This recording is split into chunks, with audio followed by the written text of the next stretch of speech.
Welcome to that key time of the day. It's time for Market Movers with your favorite host, Trader Prad, and the beautiful Miss V. Thank you, Prad, and guys, happy Friday 13th. I hope luck is on your side today. And welcome. I hope you're having a great day again. Please be active on the chat, ask us anything, and smash that like button. How's your day going, Prad? It's going. It's not done yet, so I can't tell you exactly what the day will end like. But we're here. We're ready to have fun. It's the last day of the week. It's also payday, a payday today. So it's time to spend the whole paycheck at a bar somewhere In at one 4 weekend. o'clock. So I can't wait for 4 o'clock, and I can't wait to see what kind of opportunities we have before that on this beautiful stock market. That's right, Brad. Exciting. Weather will be great. You can spend your money everywhere in Toronto. All patios are getting Praddy's paychecks. Oh yeah. You're going anywhere? Catch Prad outside in the patios this weekend. I don't really have plans. Just maybe we'll spend more time with my dog outside. And overall, just nice to have good weather back. Yeah, it's wonderful weather. It is. And thankfully, it's wonderful weather in the stock market That's too. just what I wanted to say. Positive days. So maybe we can dive into some names. So what I can see, Veru is absolutely beast today. Yeah. We can go right over to Veru. Market's been very beautiful, very sunshine. Sun's glowing out of here in the stock market today. Veru 53% up. Let's go, Veru. I believe Veru yesterday was on SSR day 1, so today I'm guessing SSR day 2. So even though we have this 52% up, it's going to be on SSR, and it's going to be hard for you to get short on the stock. And basically, for those of you who are new to the SSR rule and not sure what that is, every time a stock goes down for 10% or more, it goes on SSR, which is basically you can't short the stock by taking out the size on the bids. You have to wait on the ask, which in other words, basically you're waiting for the stock to go higher in order for you to get your short share filled.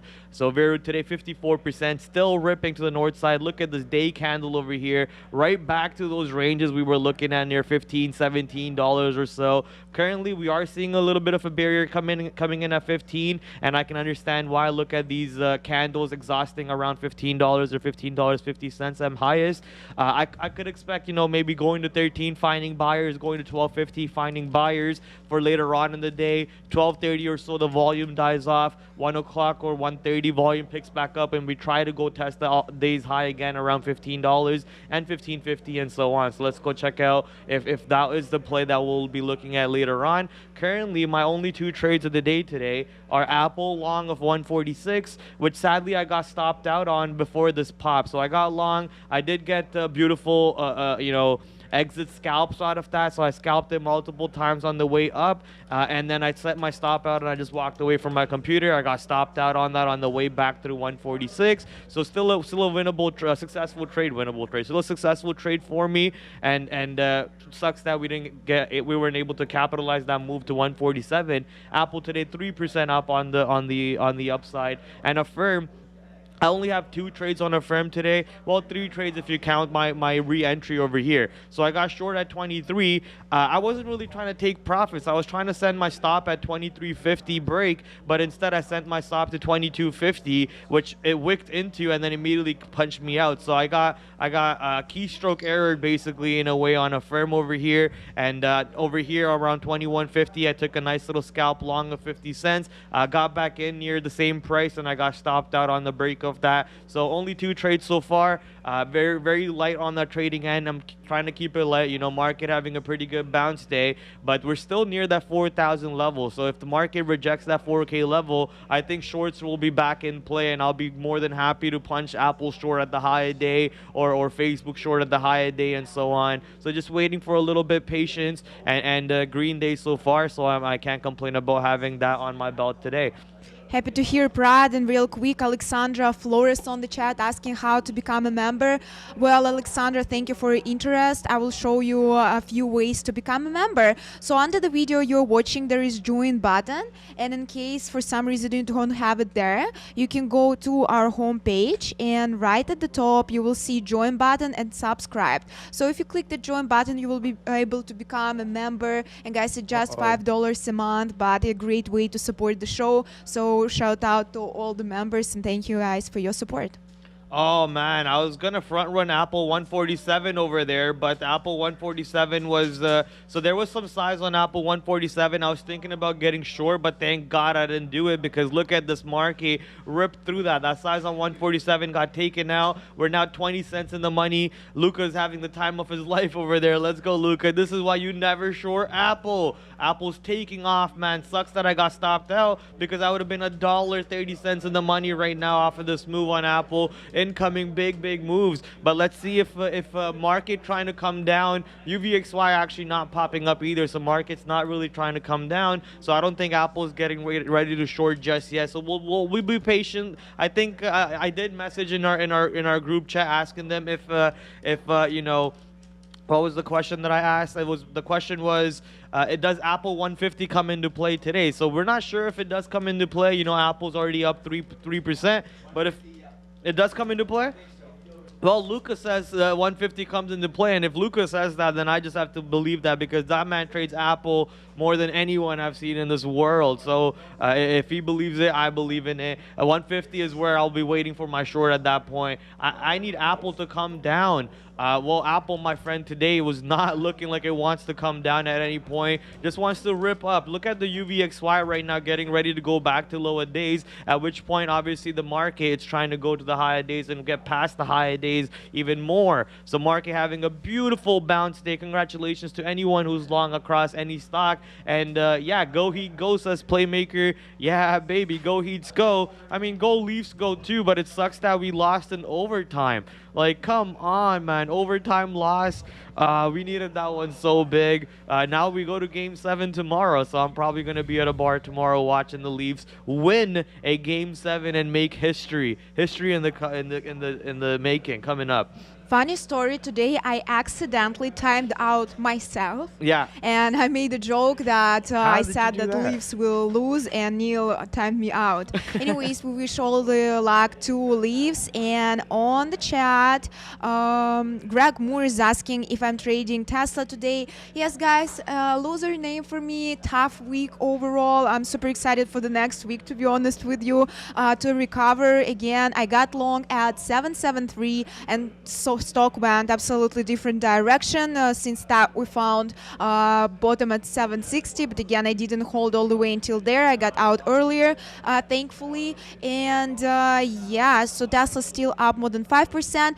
I was pretty sure about 773 level. I was expecting Tesla to go to at least to 777 level. Never happened, but let's see. So again, since the open high of the day it's 775, but Tesla's still sitting on the VWAP, so we have all the chances to run higher. Greg Moore says, well, Tesla look like it could break higher, looking long to 820. And honestly, yeah, I was expecting for Tesla a bigger move to the upside. So basically that level, oh, it's MULN. So guys, let me open Tesla real quick for levels. So yes, here we have that 780 level, which is a key one. And if you're like, I would expect Tesla to go around that area also. And if we broke that one, more room to go to 800 level. 800 level on Tesla. Ooh wee, market waking up, and we love watching Tesla go back to the moon. We're watching right now Apple just soar through the moon right here. Someone mentioned AMD in the chat. Let's go check out what AMD is doing. A firm bouncing. Yeah, you're not wrong, Samaritan Jackson. Obviously, I got stopped out. I'm not complaining about it. No complaints at all. You know, the stock's going without me, so if anyone is long on that, congratulations on that swing coming in for the upside on a firm. 50 cents in the money or so on that trade over there. AMD, man, look at AMD just soared today, up 7%, just ripping up to the moon. Right now we're watching a couple variables such as NASDAQ and the S&P 500. Something else I would urge people to watch while they're trading AMDs and NVIDIAs and Intels and so on is your SOXX. This is your semiconductor ETF. Today only about 600,000 shares. Obviously it's a $400 ETF. I think the other one that people use is SOXL on on Amex. SOXL on Amex, 26 million shares. This is a 3 times long side leverage ETF for the semiconductors. So obviously the same idea, 13% to the north side, and ripping with 26 million shares traded so far. I would urge people to watch AMD and that ETF at the same time.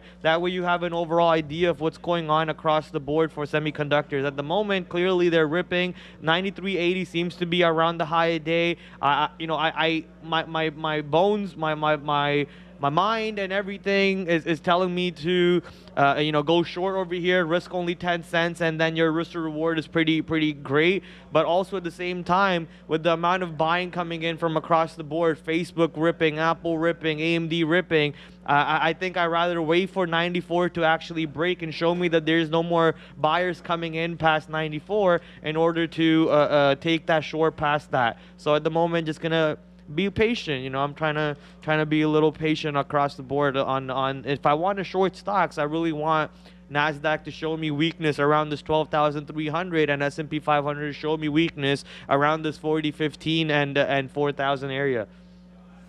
Prad, here's the comment from Mario C that NEO looks weak today. Well, NEO still up more than 6% on the day. Looks like we found support at this 1175 area. We have 29 million.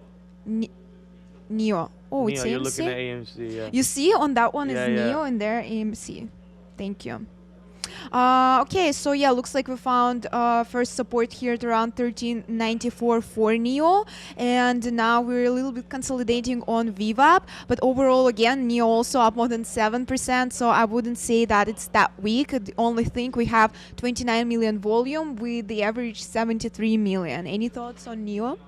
Yeah, NIO, another EV maker that's always on the watch list without a doubt. NIO moves around quite a bit, and as you guys can see, Miss V just covered a 7% mover. NIO holding VWAP really well. Looks like it's trying to not really get under $14. If we do break 14, it's not going below 13.90, which happens to be the pre-market high. So all of those variables considered, I might just take a long over here and risk the low of what's the opening price, 1370.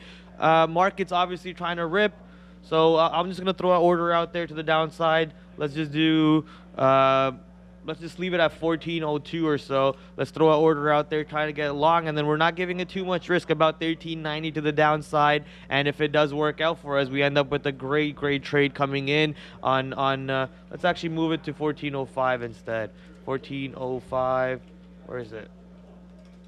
1405, and then cancel our second order. That way we don't get double wicked into our orders. Now going over to Apple really quick. Apple looks like it's really struggling to get past the 147.45 area, while it's currently at 147.30. So let's take a small little trade of a short entry. If we do get wicked into it, that would be nice. There we go. We got wicked into that entry at the moment. Market's trying to also get capped off at the high end. So market's looks like it's struggling over there. Not able to really rip past 12,340 on the Nasdaq, and not able to get past 40.20 on the S&P 500. So a quick little short entry with the not too much risk on the upside is basically what we're trying for at the moment. Let's see if that trade will end up being a winner for us, and if it does end up being a winner, then we're so far 2 for 2 on Apple currently. But obviously we can't say that without that trade actually working out, so we gotta wait for it. Throwing on my stop on Apple. Quickly going over to NEO, throwing my stop on NEO. I said 1390, so let me just do that over here. And that's my stop back on NEO, down set back in there. Awesome. There's our short, Prad. Yeah, hopefully it's our short, but I don't know if it will play out, because market's really not done going to the downside just yet, or going to the upside just yet. You know, it's still near the high day range. There we go. Apple should be stopping me out. Just now did. So we're just gonna leave Apple alone. You know, I'm not gonna bother with trying another time around this level. If it does want to go higher, we can try again at a different price point. But if the short does play out, then I'm more than happy not being a part of it, because I tried it once and I wasn't in the right direction. What is your initial position size? 0 shares. I believe Alexander Flores. I believe so. Rip Apple, not yet, man. Apple's still up 3% on the day. Yeah, it sucks that Apple's below 150. For investors such as myself who are long at Apple 150, or even I think Sean's long at 150, or maybe way below 150. Who knows? But the overall idea is, yeah, Apple. It hurts to see Apple go to the downside this way. It hurts to see the market struggle this way. But I think yesterday I sent a screenshot to our work chat, basically saying the S&P 500 bounced at 19.87% from all-time highs to the downside. So basically, the idea that I said yesterday, maybe the market bounces off the 20% down move from all-time highs, and it bounced off of 19.84, pretty close to what my idea was overall on that side. Prad, what's your social security number? 123456567. Pixie is a monster. PIXY. Oh, I typed that in the wrong box. Let me go over here. PIXY on New York, on NASDAQ, PIXY with 32 million shares, penny stock. It is probably a monster for sure with a 100% move, obviously. But let's go check what it is on the relative volume. I'm guessing, obviously, the relative volume is off the roof over here for this stock. Yeah, 84. So clearly tons of relative volume coming in for Pixie, allowing the stock to do what it's doing, which is be up 100% for the day. Let's see how much more can we get out of this stock. Does it actually manage to create a bottom around this consolidation highs near 40 pennies, find buyers around 40 cents or so, and keep on ripping? Do we see 60 cents today? Do we see 60 cents maybe next week? And do we actually see $1 very soon on this stock? I do remember talking about this stock not too long ago when it was above $1. So clearly the stock has been beat down with the overall market dump. Speaking about the market dump, here comes the market to the downside. So Apple sure was the right trade. Should have given it maybe a little bit more wiggle room. It basically stopped me out. And the high a day moved by 1 penny. My stop was 1 penny higher than the high a day, and it went to that 1 penny higher spot and then started flushing to the downside. So Apple sure is coming in. The market seems to be going back to the downside a little bit. Let's see how low can the market go. Does the market go right back to 4K and find buyers, or the market rejects 4K and then starts flushing to the downside, at which point I think that's where we see the negative move coming in across the board for stocks. So let's go check out what AMD is doing. Looks like AMD high is exactly around, we can take the short right here on AMD and risk the high a day on the stock, because if market comes off, we end up with a decent trade on this side. Apple trying to get back above 147 right now, but let's see if it actually manages to do so.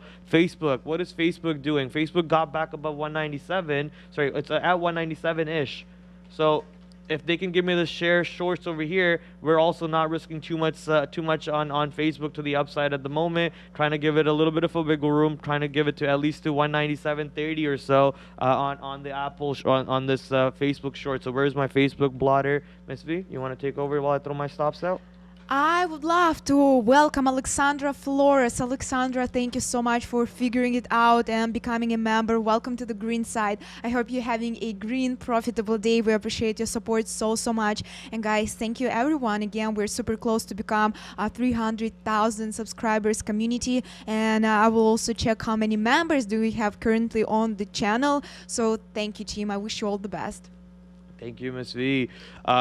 Talking about the community and everyone in the chat and how much we love them and so on, I actually want to share something that right before the show, one of our viewers messaged me on Discord. Thank you, Irene. I'm guessing hopefully I'm saying the name right. Irene messaged me, was asking me about Trader TV Neil over here, messaging her on Discord.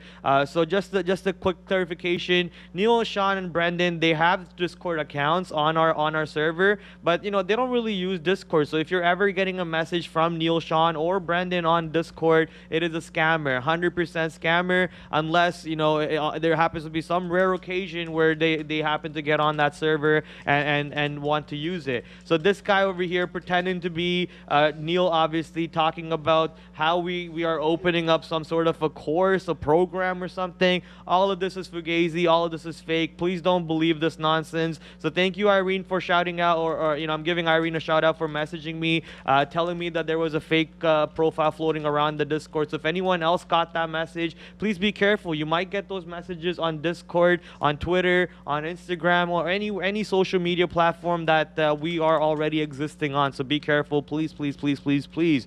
Market coming down a little bit, not too far to the downside, but Nasdaq successfully finding some buyers around that 12,300 mark that I said we need to see it get through. So obviously, since that didn't go through, Facebook immediately came back to the upside and stopped me out, and I got stopped out on AMD too. So we got losses on that one. But right now, winning trade is not AMD, NIO. NIO currently moving to the north side for us. That $14 barrier still coming in clutch, not really breaking just yet. Market trying to go right back to the high of day. Let's see if the market still gets capped off at the high of day and doesn't really manage to push to the downside. In other words, manages to breaks the high of day and keeps on running north, or does the market get capped off at the high of day once more and just keep range trading between? I'm guessing the range as well. I don't need to guess the range. I can just do this. Let's just do this real quick. How do I do this? Let's do this way, and then let's do another one this way. Why not? So we'll do it that and that way. So let's see if the market actually manages to break out of this range high of 40.15 that I was talking about and stops bouncing off in front of 4,000. Obviously, if that happens, my long on NIO is probably dead. Facebook ripping right now. So am I glad that I used my stop over there. Tiny loss on Facebook, not even an issue for me. And if it was a winner, it would have been a decent winner. So always use stops. Make sure that at least your stops are placed appropriately, and that way you're not getting wicked out at a random spot. But I'm glad that I got stopped out on this one. Let's go check out AMD. AMD right back to high a day. I did mention how I don't want to be short AMD at 93.80s, and I wanted to wait for 94 level to come into play, but I still took that trade. So obviously I broke my rule on that side a little bit. AMD went up to 93.95 and is now trying to go back to that same area and actually get above 94. Let's see if the market can help AMD get above 94 the same way it helped Facebook get a slightly back above to 198, which happens to be the high of the day. I welcome another member, Kathy Trollinger. Kathy, thank you so much. And again, I hope you're having a great day. Welcome to the green side and to the family. Appreciate your support so much. And guys, I personally just so happy to see that more and more ladies are joining our trading community, and I absolutely love it. And also we have a super chat from Greg Moore. Finally able to share in the wealth with you guys. Help me win back. Now green on the year, not bad considering what my 408,000 statements are showing. Well, that's fantastic, Greg. Super happy to see and hear that you're having a profitable year. Great job, congratulations, and keep it up. Glad that you support the community back. Yeah, thank you for the support, and congratulations on a successful turnaround on your portfolio. And it's not hard to it's not easy to do what you're doing over there, which is take some losses and then stick with your gut, stick with your trades, learn more, and then come back to the battlefield and go back to war once again. So successful warrior in the chat over here, sharing his battle wounds with us. So man, thank you for your super chat once again. Obviously, I'm just trying to send my stop, revamp my stop here on NIO because I took my first profit target to the upside. I know it shows up as an orange entry, which is basically a short entry, but that's because I have a stop sent out at the bottom over here, so that's why it shows like that. But realistically, oh, it looks like Facebook gave me my second short entry closer to 198. So 197.88 is where I'm short. Facebook right back to 198. Market's trying to take out the high of day. So let's see if Facebook actually breaks out of the high of day also and then stops me out, or does it rip past or does it actually give me a beautiful short entry around these levels that we're already playing around. So I'm just throwing my stop out at the moment. That way, in case it does break out the high of day at 198.11, we're not getting trapped up in this one. So currently coming down a little bit. Maybe the market can keep on battling that same high and not actually breaking past that high. Let me also throw this level right here. Come on, let me throw that. Throw that level right there, and then we can watch this move around in that level a little bit.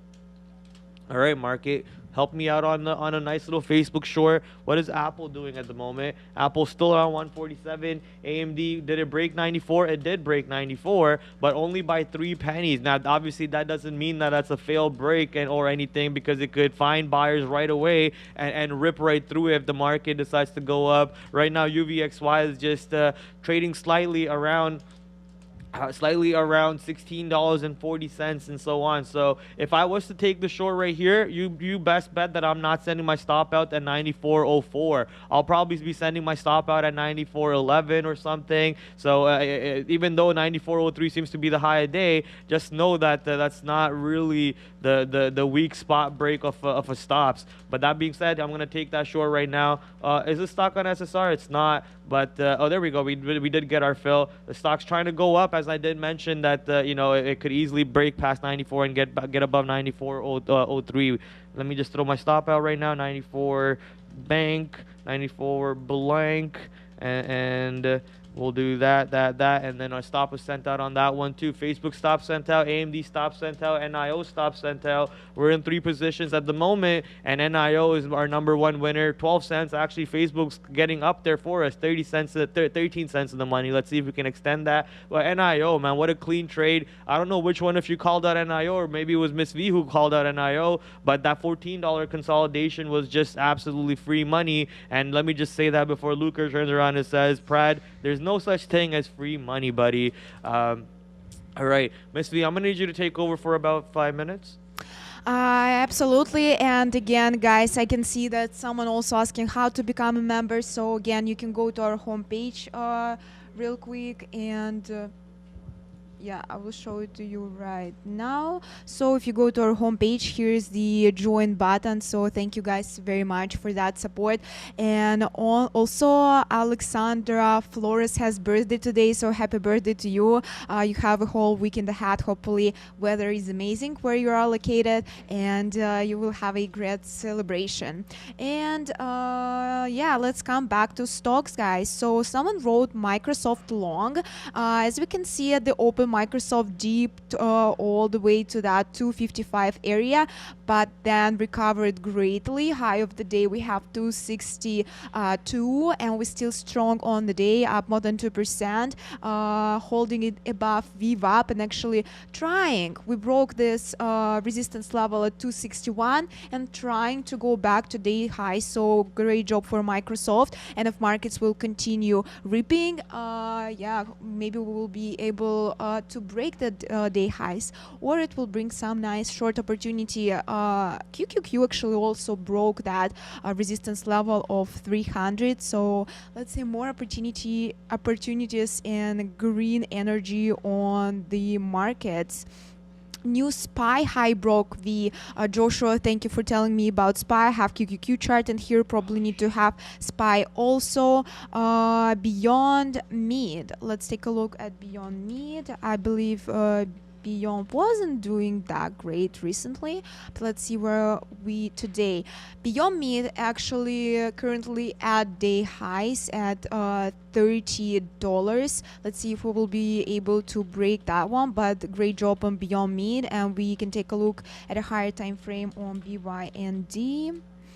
And also I want to see volume. Looks like we have a good volume, but we can check average volume on BYND.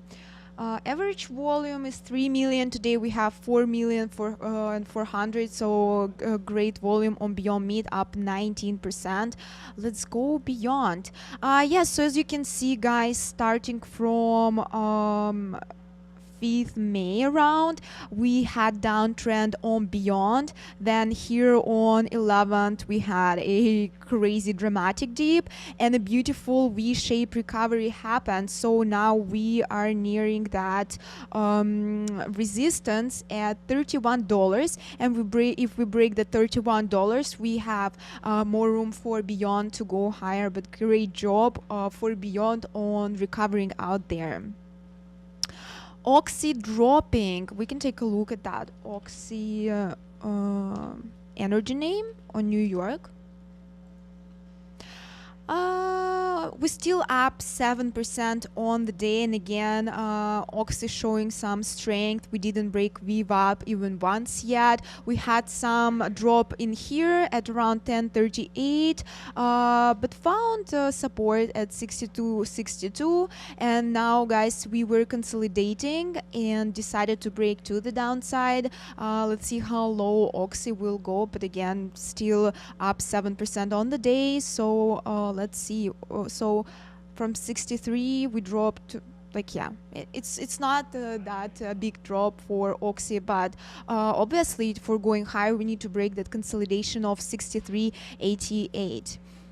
Can you check TGT? I would appreciate it. Thank you. Absolutely. TGT, I believe it's target on Nasdaq, guys. Yes, target up 2%. We have 1 million volume, and I will also want to check average volume on target. Average volume 3 million. Today we have 1 million. Not the best performance on volume, but still good. And again, great day. Looks like we're moving sideways. I can see that we have a lot of sellers at around 222 level for target. Let's see if we will be able to break that. But again, high of the day is 223, and hopefully we'll be able to break that. But if not, and if we will break it to the downside, more room to go down for target today. And he is back. More room for target. Let's go, baby. More room for everything right now for the long side, because this market is ripping. I mean, maybe not in the excitement way that I'm talking about it, but you know, it's still positive on the day. Nasdaq is positive, S&P 500 is positive, Facebook coming down a little bit, but I think AMD was ripping over there. AMD actually not even ripping; it's 94.11 now. So it looks like AMD still giving you the same short opportunity. I'm gonna take back that ripping idea back real quick, because market's still holding up in the same area. I thought for some reason market was taking off. So AMD still giving you an opportunity to get short in front of 94 or above 94, sorry, risking about 23 cents to the upside. Ooh, coming down right now. Did I miss the AMD short? Oh man, I might have just missed the AMD short. Let me go over to Facebook, because Facebook is now 67 cents in the money. We already took our profit. Sorry? What? Oh, Facebook short, yeah, 198 Facebook short. We're trying to see if we can get this one to go a little bit extra for us. Not Neil. Sean just turned around and he said, "Smart man," so that kind of boosted my ego a little bit. So it's time to take the size up on my entries. Prad pumping stocks, you know it, baby. We out here just trading all the stocks that we can take advantage out of. Buy a firm for a bounce. So the problem with the firm, obviously, yeah, they have that Shopify deal. They had decent earnings, and I actually want to show you my aftermarket trade on a firm yesterday, going into the close after the earnings report came out. Can I find my picture from yesterday? Here it is. So this was my trade yesterday on a firm going into the after hours, you know, playing the red light, green light game. I went long around 18, got some out at 19, got back in at 19, got out at 20, got out at 22, 30 or something. So that was the overall a firm move from after hours that we got. But the idea was buy now, pay never later. So we were just thinking short right off the open, and if you were thinking that too, the stock was just paying you. So I got short. Too bad that my inappropriate stop, I guess that's the right way to say it. I didn't have the right stop placed out. I keystroked the stop, that's the right way to say it, and I got missed out on a bigger short opportunity. We did take some longs over here. We got a nice little scalp out of that. I think the long around here is still coming into play. 21.30 being the low a day. Previous low a day was 21.40, which is what I was risking. So if we do go down to 21.40s or so, I'm more than happy taking that long again. Let's see if they can give me the fill. Yeah, we'll take that fill. We'll give it a little bit of a wiggle room of maybe to 21.30, 21.20 or so. See if we get stopped out on that one. But currently market's trying to come down, so Facebook's probably Facebook for some reason reverted a little bit of its short direction. You know, now we're only 30 cents in the money compared to being 60 cents in the money on Facebook. What is this? My favorite Mr. Karen brought a name. Jellyhead? Used to Aka known as Jellyhead. AKA known as Jellyhead. Yes. Now he's what? Mr. Karen. Just Mr. Karen? Just Mr. Karen. Okay. Simplicity is the key. And broad NUTX doing great today, up 16.80%. And again, a higher time frame looked interesting for me because like for 1, 2, 3, 4 days, nothing was really happening, I would say. And today we just spiked to the upside. We have definitely resistance level at $6. Currently we're at 578. So hopefully we'll be able to at least go to that resistance level at $6 on NUTX. Not X, NUTX. Yeah, crazy moves coming in again, but looks like a little low on volume. And let's go actually confirm if it is. Yeah, a little bit. NUTX. Yep, below 1, as Ms. Veem mentioned. It is for sure low on the volume end over there. So you might want to be careful trading this one. But obviously today with another beautiful move to the north side, 16% swing to the upside on NUTX, just ripping. So we'll see what happens on this one. Ooh, what was that noise? That was a little freaky. That scared me out a little bit. But I'm glad everything's okay. All right, so NUTX, obviously we're talking about this one. Only 1 million shares traded. Currently we're trading between midpoints. Look, it's just trading 580, and we're that's all midpoints. The stock doesn't even want to go over to the ask or to the bid and just trade in the midpoints for a stock that's a $5 stock. So not much exciting news happening for the stock at the moment. Where are we going to after this one? Viru is going lower though, trying to touch VWAP. Viru is going lower, but really quick, I'm going to have to quickly go over to Facebook and take more shares short because Facebook is coming back up here. Let me just cancel my stop. What is my average entry? Average entry is currently 197.88. So I'm watching the tape at the moment. Let's see if we can get up there a little bit more. Come on, get up there a little bit more. If they're not going to do that, I'm just going to throw an order out there. They're not going to film me, are they? They're not going to film me. Oh, there we go. They finally give me the fill on the same price, 197.88, and we'll throw back the stop once again on the high day break, 197, 198. 198 is the high day, so we'll do that. 198. And then how much size do we have? We have that much size. And our stop on Facebook is again sent out. We are re-entered on that one. Affirm giving us a nice little pop-up right now. 50 cents long on Affirm. Let's get some out over here. Let's see if they give us that exit. Come on, come on. You know you want to give me that fill at 22. Looks like they don't want to give me that fill. So let's just cross down and take out that fill ourselves. And now where did my Affirm stop go? It canceled on itself. Oh, wait. I didn't even send out an Affirm stop. Never mind. NIO currently doing nothing for us, so we'll just leave that one completely alone. Facebook got right back to the high side and stopped us out, so we're done with the Facebook short at the moment because the market is not done going to the high side. S&P 500 now getting ready to leave the 4,000 level behind and keep on going north. So here goes AMD past 94.30. Here goes Facebook past 198.20. Here goes Apple probably around 148 at this point. What are we at? 147.30. 147.84 was the high day on Apple. So most of these stocks trying to get ready to rip up. So let's see if that can actually happen. So yeah, I brought that Veru up. Veru gave up that $15 level. We are back now to 13. Here we have some support at 13 even. So we touched that, but now bouncing back to the upside out of it. And if we take a look at a higher time frame, we definitely Veru broke many levels, key levels today to the upside. But this one at $15 couldn't really break yet. It's a strong key level. So let's see if we'll be able to go back to that level and break it. But if we take a look at a higher time frame, so we're currently in this 15 high of the day, but all-time high on Veru is $27. Would be really nice to see it go back to that level. Veru being Veru nice again over here to the north side. Let's go, Veru, ripping to the north side along with the overall market. How high can you go, though, is the main question. Today, $15. What is that noise? What today, is $15 that seems, is that not annoying? It is. Yeah. Pretty much. It's so this 50.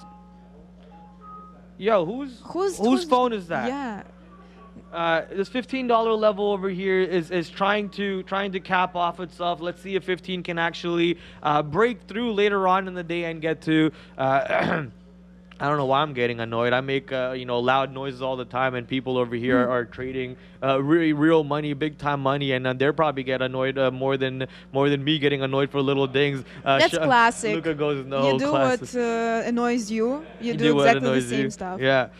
Currently, man, we're just waiting to see where Veru can go. Obviously, I did mention I expect Veru to find buyers around $13 or VWAP. I don't really trade low float stocks, so I'm staying away from this one. I'm not gonna go long for it just for the show. That's not how trading works. But the trade opportunity, if I was to take the trade over there, would be going long around 13, risking the VWAP break to the downside in hopes that buyers come in later on in the day and take the stock right back to $15 area. Although we know that $15 area is a pretty good barrier for said stock, so maybe we don't really break past 15, and since people know that we might not break past 15, the stock might not even find buyers at 13, and maybe we'll have to go down to the 100 period EMA or the 50 period EMA, which is around $12 or $11 to actually find said buyers that we're talking about. At the moment, Facebook right back again under 198, and markets. Is the market coming off really? UVXY could be double topping or double bottoming, sorry. And if UVXY is double bottoming, then Facebook could be double topping over here near 198, and market could just come off giving you NIO just puked to the downside over there. That sucked. What is Affirm doing? Affirm is 51 cents in the money, trying to go higher for us, so we'll see what ends up happening on that one. Let's quickly go over to AMD right now and get long, get short, sorry. I guess short AMD. We're going to get short AMD right now real quick, and we're not giving too much of a risk. Let's see if AMD can work for us. AMD trying to go back up right away after the market hitting the high day mark, so that's not what I want to see. We're already about 14 cents out of the money, and I don't like that at all. I'm pretty upset about this trade already. So I'm just going to probably get out over here. Or do I just give it the high day risk? I could easily just give it the high day risk based on my entry and the size that I have. I could easily do that. It's not going to turn my day upside down. So maybe we'll just do that at the moment. And we'll quickly go over to Facebook. What is Facebook doing? Facebook trying to stay under 198. Yeah, you guys saw it go above 198.22, but it's really struggling to stay above 198 at the moment. So maybe Facebook can come off over here, but it's already a little bit past my desired entry, so we're not going to chase this entry on Facebook. What is Microsoft doing today? We haven't looked at Microsoft at all. 261. No, I don't like this trade on Microsoft. I just don't like the way the chart looks over there. Let's go to Beyond. Beyond being called out in the chat. Beyond actually getting above $30. Wow, okay, 21% up on the day today on Beyond Meats, getting ready to go a little bit higher than the level that we were shorting it yesterday, around this $30, $28 or so. So let's see how much higher. Obviously, this one has room to go to. Few people talk about SPY. Alex Daly says SPY is trying to gap fill to 406, 407. The reversal go back down. So if we take a look at a higher time frame, indeed we have some level here at around 405. So it would be really nice if we get here today. Looks like that's what SPY is doing.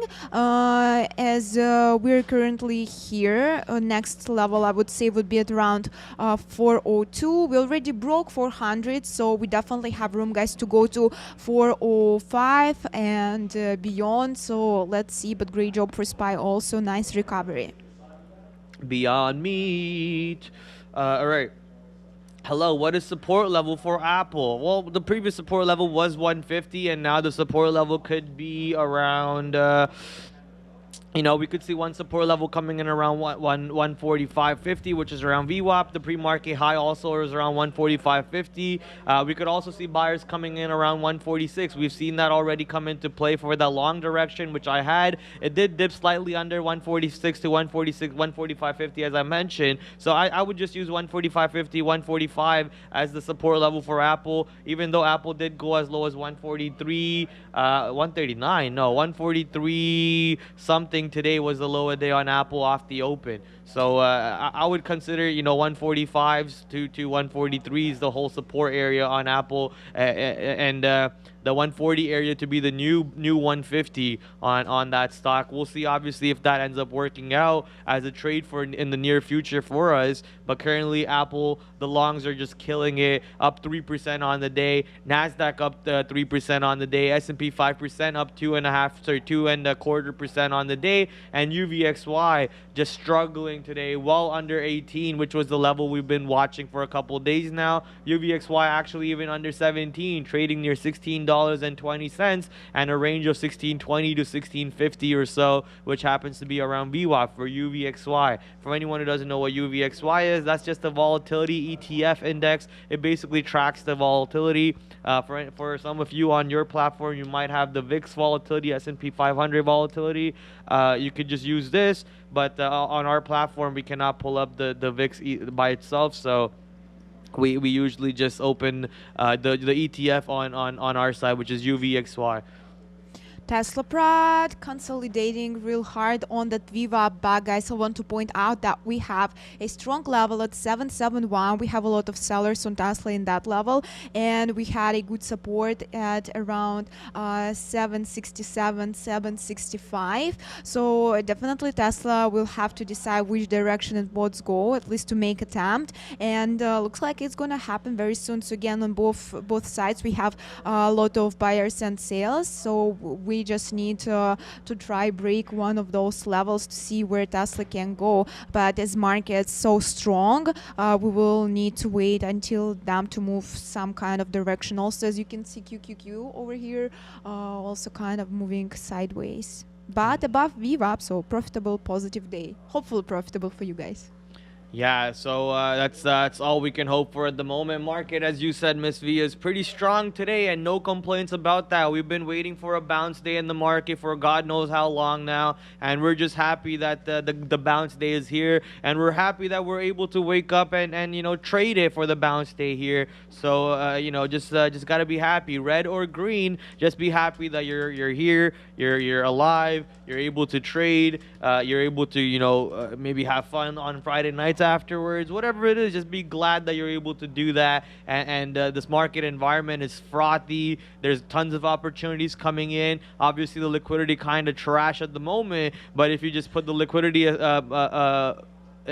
thing aside and just focus on how the stocks are just giving you beautiful ranges to trade in, just you know, look for more opportunities and less excuses. So tons of trades. Currently AMD short is what we're in, 22 cents out of the money, 84 cents in the money on Affirm long. Let's go Affirm ripping to the moon over here. That 2150 area, 2130 low a day, 2150 area coming in as a support. Multiple long opportunities could have been scalped off that bottom. Obviously I did it about 2 times, as you guys can see, and I got stopped once on that trade. Let's see if we can actually get above the 50 period EMA. This Tiffany blue line that you're seeing is the 50 period EMA, which happens to be around 22.53. Let's see if we can get above that a little bit. I would love to have a $1 per share winner on Affirm long at the moment, but if we don't have it, we don't have it. We're not going to be complaining about that one. I don't have my stop sent out, but you know, we'll just wait for it. Maybe I send my stop out on the re-entry of $22 to the downside.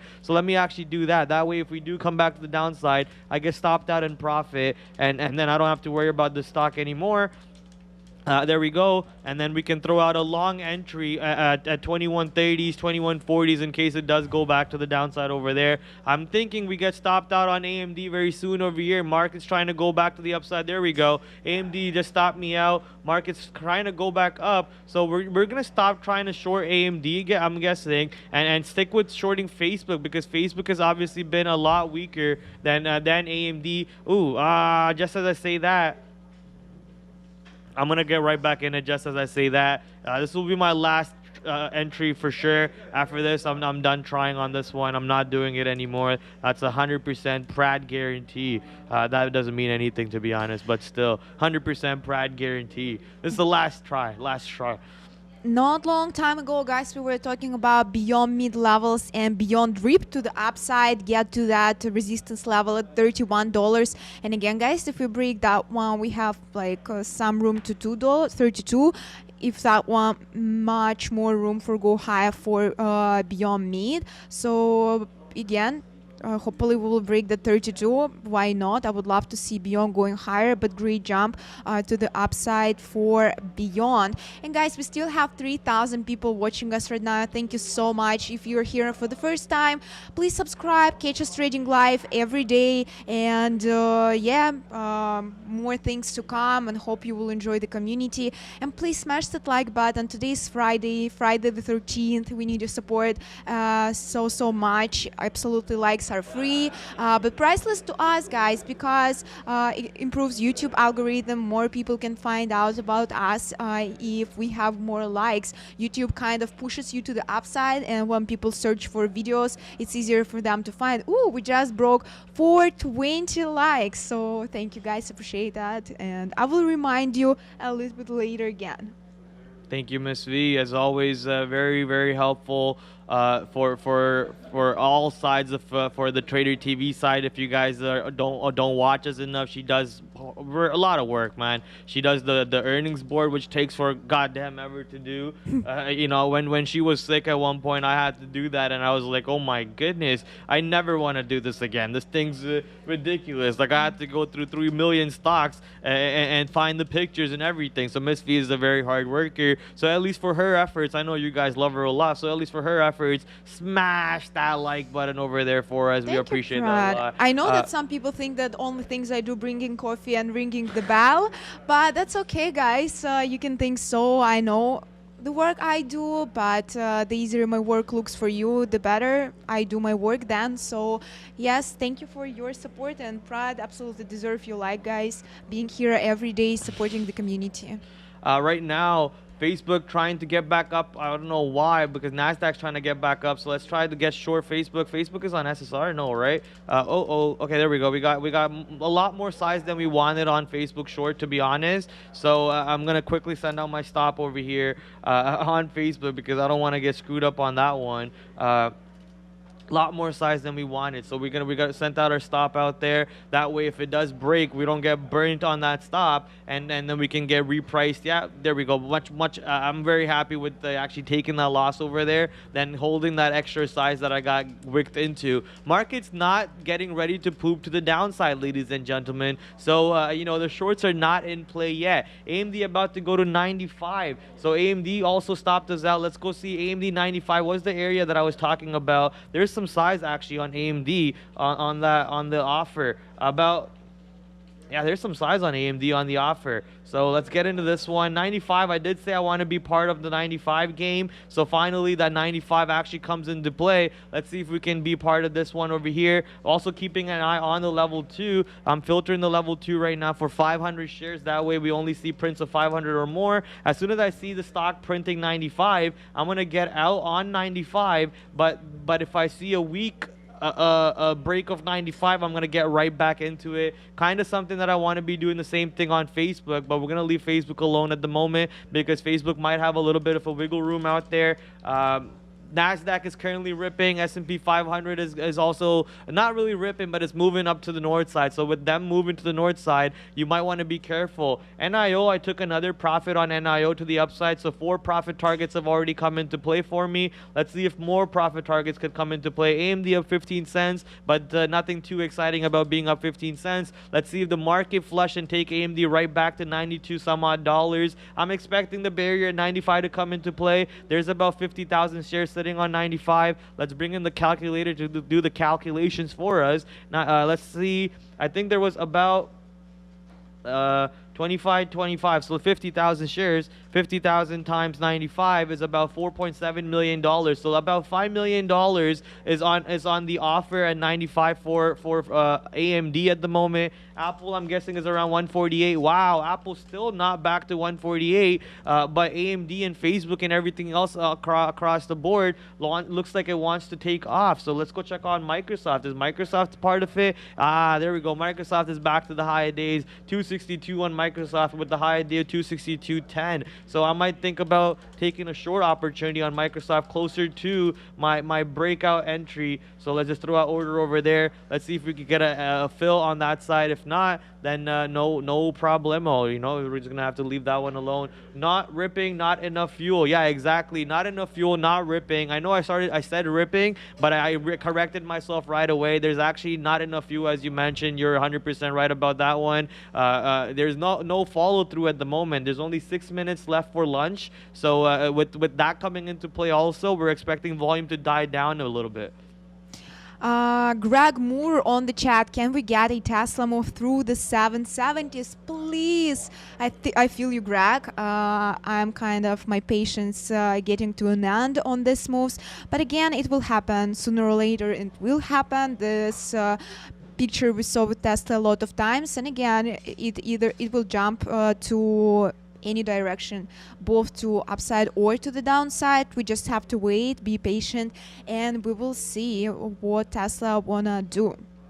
Tesla wants to do what Tesla wants to do, or gonna do what Tesla wants to do. That is the number one rule that we learned whenever we're trading Tesla. So you want to be careful with that one. Obviously, the market will always be more irrational longer than you can stay solvent. So make sure you're taking the right shots, the right entries, and so on. Currently, we're watching NIO, we're watching AMD, we're watching Facebook. Facebook trying to go to 199. So I think we're gonna have to leave Facebook completely alone until 200 comes into play. Maybe I don't even know if 200 comes into play today. The same way I don't know if Apple 150 comes into play today, but might just have to leave those guys alone a little bit until those levels come into play. You know, if your level is not in play, there's no trade to be making. You don't need to force a trade in a level earlier than your level comes into play, the same way I did on AMD. I kind of forced the trade a little bit on a couple levels here and there, but my real trade was supposed to be at 95. So I'm glad that my couple shots that I took earlier from there were very little size, but now that my 95 level is coming into play,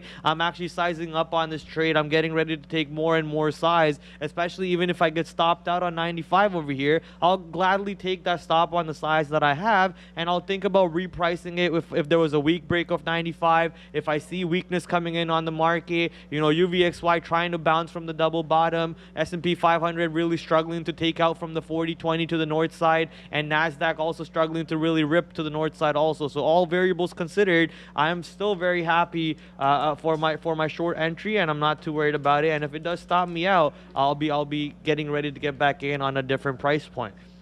Anthony Wolf, thank you so much for your super chat. I hope you're having a profitable day. Appreciate that a lot, guys. Thank you for all your kind words, and I can see very nice positive energy on the chat today. I absolutely love it. One of the viewers says, "Phew, AMC going north, and we have a big candle, so maybe we can take a look at AMC." AMC, you're a dynamite. AMC. What just happened? How did I get flipped short NIO? Did I just... What? How did I just get flipped short NIO? I was long. I guess I threw a profit target over there for all my size and some, so I got flipped short NIO. So I just punched out of that trade right away, got out of that trade. Oh man, are you kidding me? That was supposed to be my all day long trade. Whatever. If we go back to 14, we'll get back onto that trade. We gotta leave that one alone. Miss V mentioned Amy, so let's really go back to Amy over here. I'm a little upset if you guys can hear it in my voice. Let's go back to Amy. 7% up today. Obviously, yesterday was the big move on AMC that we got out of it. I was pretty happy with trading AMC to the long side yesterday. Today, AMC still holding off that move, off of those moves. So congratulations for any of you AMC and GME traders. GME also another stock that was ripping to the north side, trying to regain or hold some of those moves that we made yesterday, but looks like GME struggling a little bit in front of 100 today. As you guys can see, every time we get to 100, there just seems to be some sort of a barrier stopping it from going too far to the north side. And then obviously we have this VWAP barrier coming in too, not letting the stock go above 101. Market's trying to go up a little bit north right now. S&P 500 trying to go north, and NASDAQ did make a new high a day, so while market's trying to make a new high a day, AMD's really trying to go battle the the 95 area. So 95 flat has yet to be broken on AMD. I'm risking about 6 cents on the break of 95. So I'm not even too worried about that trade. But if the trade ends up working for a 6 cent risk, I'll be getting about, you know, multiple dollars reward. So that's my goal over there. That's why I'm very excited about my AMD trade. It's most likely going to be my best trade of the day. So for the day, obviously not many trades made today, but let's see if I end up being the best trade or not. Any opinions on a firm short? I would not be shorting a firm right now. Maybe if it goes to the higher ranges. Let's go check out actually where is a firm. Ooh, yeah, look at that. We already got out of our firm long from not too long ago. A firm maybe around 23.50s to 24 could be a short area. What is going on in this floor? 50 cents? Seriously? 50 cents? Ridiculous. That's okay. Anyways, 25.50 is the high a day in pre-market. So 25.50 could be a high for a firm. So it could. I'm not gonna say anything. Just calm down, Prad. Let's see if they actually break past 25.50 to the high side and give you a better long on 25.50, or is it gonna just keep on trading around 23.50 and get capped out at 23.50? Let's see. Fun question by Mr. Karen. I'm pretty sure you would like this. Again, Tesla doing nothing. So why would we talk about that if it does nothing? Let's talk about something what is doing something. Thoughts on OQGen, please. Thank you, Prad and Valeriia. Alejandro, let's take a look at OCGN. OCGN on Nasdaq and OQGen. Good day for OQGen. We're up more than 7%. Again, found the high of the day at $2. Then went back to this support level at 2.04, and now try and go back to that 207. I mean, 3 million volume. Let's see average volume on OCGN. Volume is average 10 million. Today we have just 3 million, and I can feel that actually. Chart look a little bit choppy for me, but anyways, we are moving higher. Maybe we can take a look at some upcoming level for OQGen if it's going to be helpful for you. OQGen. So yeah, we actually have more room for OQGen to go. No, guys, we're currently at one of resistance levels, 2.06. If we break that, we have more room to go to that 209. But again, yeah, we'll see. S&P 500 really struggling at 40.20, man. 40.20, like not able to get above 40.20. Obviously, lunchtime is kicking in, so volume is about to die down quite a bit. With the volume depreciating, we could look for some possible, shorts across the board. You know, volume coming down, so breakthroughs of high a day will probably be not that much of a successful probability of winning rate. So you know, Facebook currently at 199. It's at 198.98 is the high a day, and Facebook's trading at 198.90. So Facebook short in front of 199 could be a possibility. Apple short near 147 or so. Well, I'm not really thinking about an Apple short, to be honest. Apple's not near the high of days. They didn't give me my orders on Microsoft. So Microsoft started flushing down a little bit without us. So we're gonna remove my order over there actually and focus on AMD, which is what we've been focusing on. Is there any low float stocks that we can talk about? I know some of you are trading MULN, which is on our watch list. Let's go take a look at MULN. Ooh, AMD.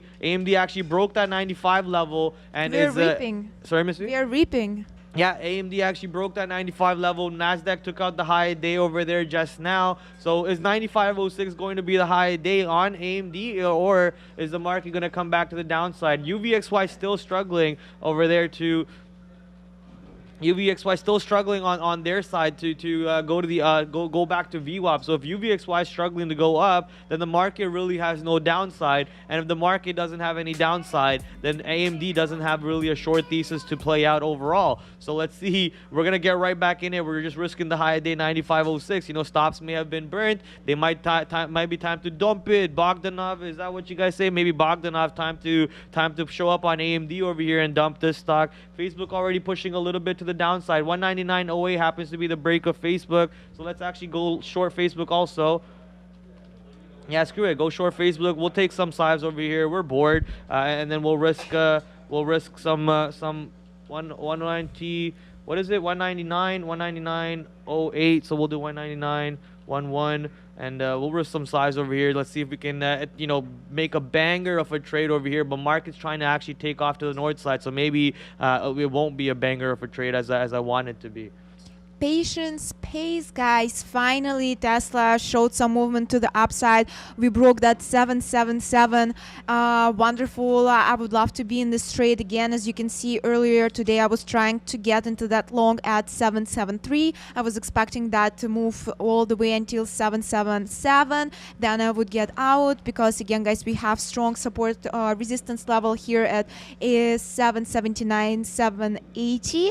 So be careful with this level, but we already broke that 777, so more room to come. Let's see if we'll be able to break that one and go to day highs to 783, or we will get rejected at 780 level on Tesla. But now we already broke 779, so let's see how high. Yeah, we broke 780 level on Tesla. We are ripping. So yeah, next level would be 783, and we break that. 800 should come.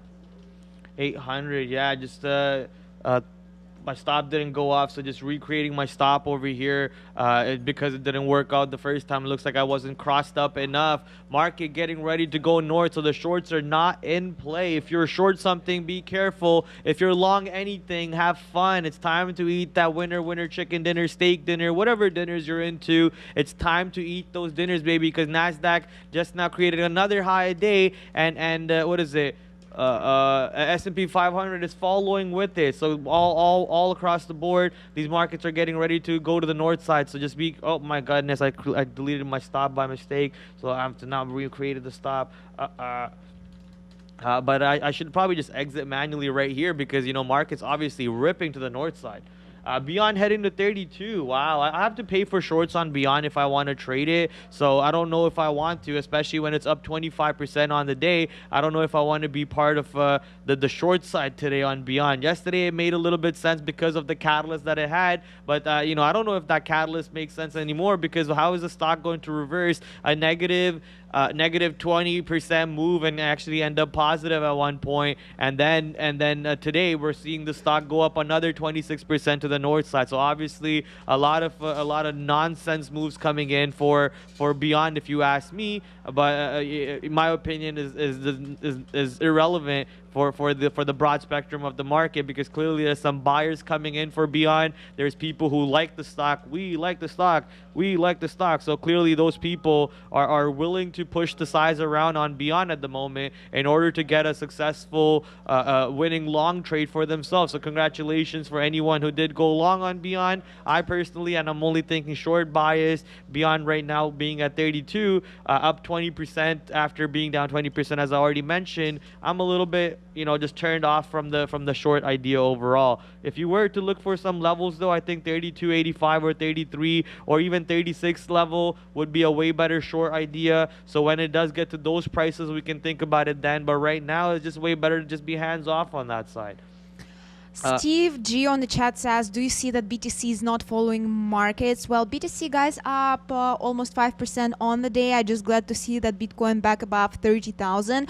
But again, I don't think that there is a huge relation between markets and BTC. Looks like BTC doing its own thing usually.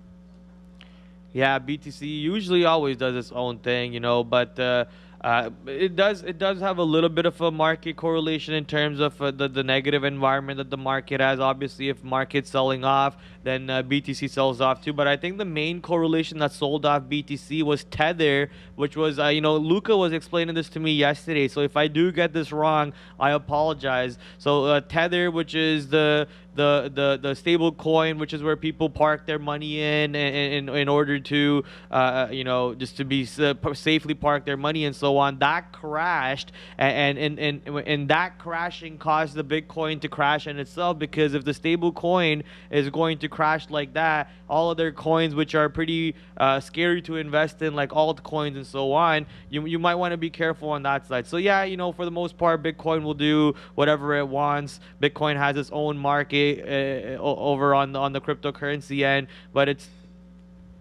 right now we hope that it follows the market to the upside. I believe that's what Coinbase's CEO also said, or not Coinbase's CEO, Sam Bankman-Fried. We had an interview with Sam Bankman. I believe he's now the 66th richest person in the world. Obviously sucks that the market drop and kind of brought him from 30s to 60s. But yeah, we had interviews with him on our company with Neil, Sean, and Brendan. That was a fun interview. And another news article about Sam Bankman is he now has a 7-point-some% stake in Robinhood. So looks like he's thinking about maybe incorporating Robinhood into his own portfolio over there, or even thinking about buying out Robinhood and putting it under the FTX umbrella. Who knows? No one really knows what the story is, but we're just throwing out some random theories over here to understand as to why someone would go out and buy Robinhood and spend so much of their money investing in Robinhood like that. The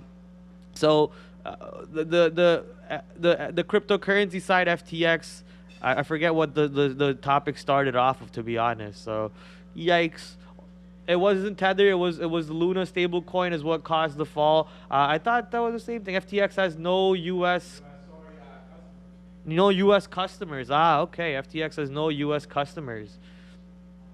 Terra crashed, not Tether. Thank you for correcting me. Yeah, I just had to have Luca kind of educate me on that side of the world a little bit. Obviously, you guys know the only coins that I have on my portfolio are like the famous coins that everyone talks about. So not too well versed with the cryptocurrency market and the NFT side of the world either. Hence, I don't own any NFTs yet. Once I understand NFTs, then I will trade NFTs. But that being said, I own stocks and I don't understand stocks either. So what am I talking about? Use the stable coin, UST. Yeah, UST, US Terra. I thought it was Tether, but you guys are telling me it's Terra. Luna Terra. If you want to look at the chart, we can look at the chart. The chart looks bad. It looks like an absolute rug pull, right? No, not this. Where is it? Luna. How do I pull that up? UST? UST. Nope. Luna USD. Yeah, look at that. It looks like a rug pull and a half. So that's a yikes, man. I don't even know what to say for that. But you know what is not a yikes? This current market, because it is ripping to the north side. Beautiful rip coming in the stock market right now. Facebook is near 200. Apple still not near 148 somehow. But Facebook is near 200. Facebook up 4.3% on the day. AMD looks like it hit a high of 95.32 and might be coming back to the downside, unless obviously the market doesn't want to come back to the downside. I've been screaming this might be coming to the downside game for so long, but it's just not been happening. So might just have to be patient. Facebook though, Facebook short in front of 200, or even a long breakout of 200 would be something to consider. Currently the high day on Facebook is 199.85, so I'm just gonna throw out an order a little bit higher than 199.85 to see if I can get short on Facebook over there, and we'll try to see if we can get that fill. We'll also throw a little order on AMD over here near 90, above 95, at least not near 95, above 95, to see if we can work with this one. I know I said I'll only try a couple of times, but I already broke my rule on that side. That's because the stocks have to start turning around to the downside at some point, but obviously they don't have to. It's just I would like them to for my trade to work out. Market currently just ripping, man. Market Rip City goes S&P 500. Look at S&P 500 go. We were in an NIO long. NIO, man, that one's oopsies. We made a keystroke on that side, and we were not able to capitalize more on that stock, so that's a little oopsies.